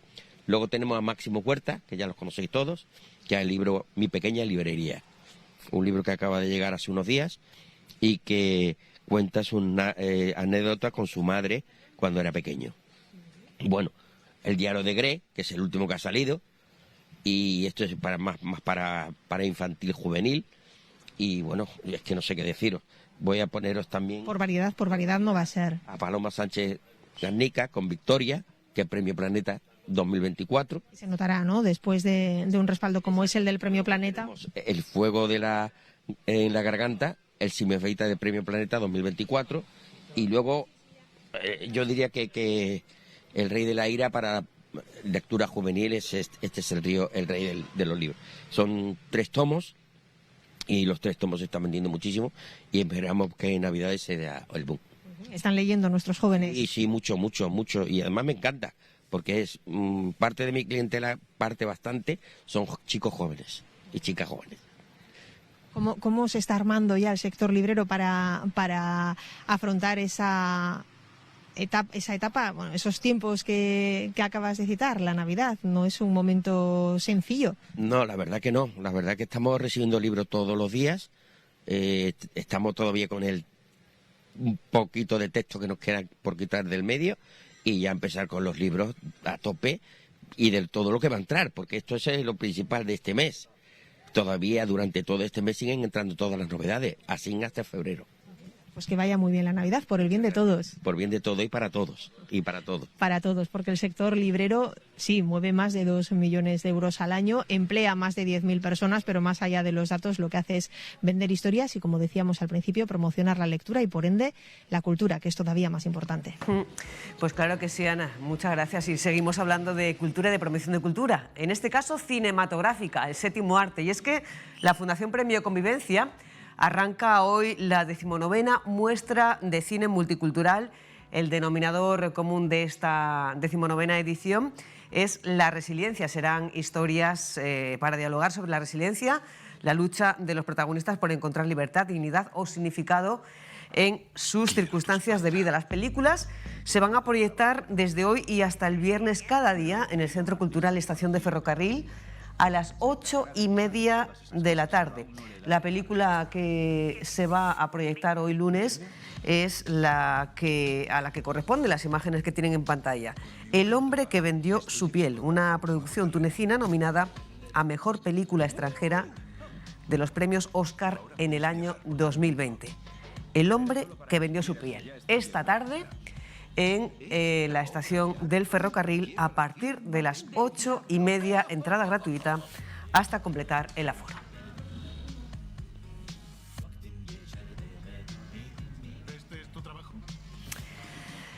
Y seguimos hablando de cultura, en este caso de música, del jazz de Antonio Lizana Quintet, que va a ayudarnos a despedir esta edición de Conectados, edición marcada por el luto, por el fallecimiento de Juan Carlos Pérez. Insistimos en nuestras condolencias, nuestro mensaje de ánimo a sus compañeros, allegados, familiares y amigos. Nada más, hasta aquí llega esta conexión de hoy. Volvemos mañana, como siempre, a partir de las 10. Que pasen muy buena tarde. Hasta mañana.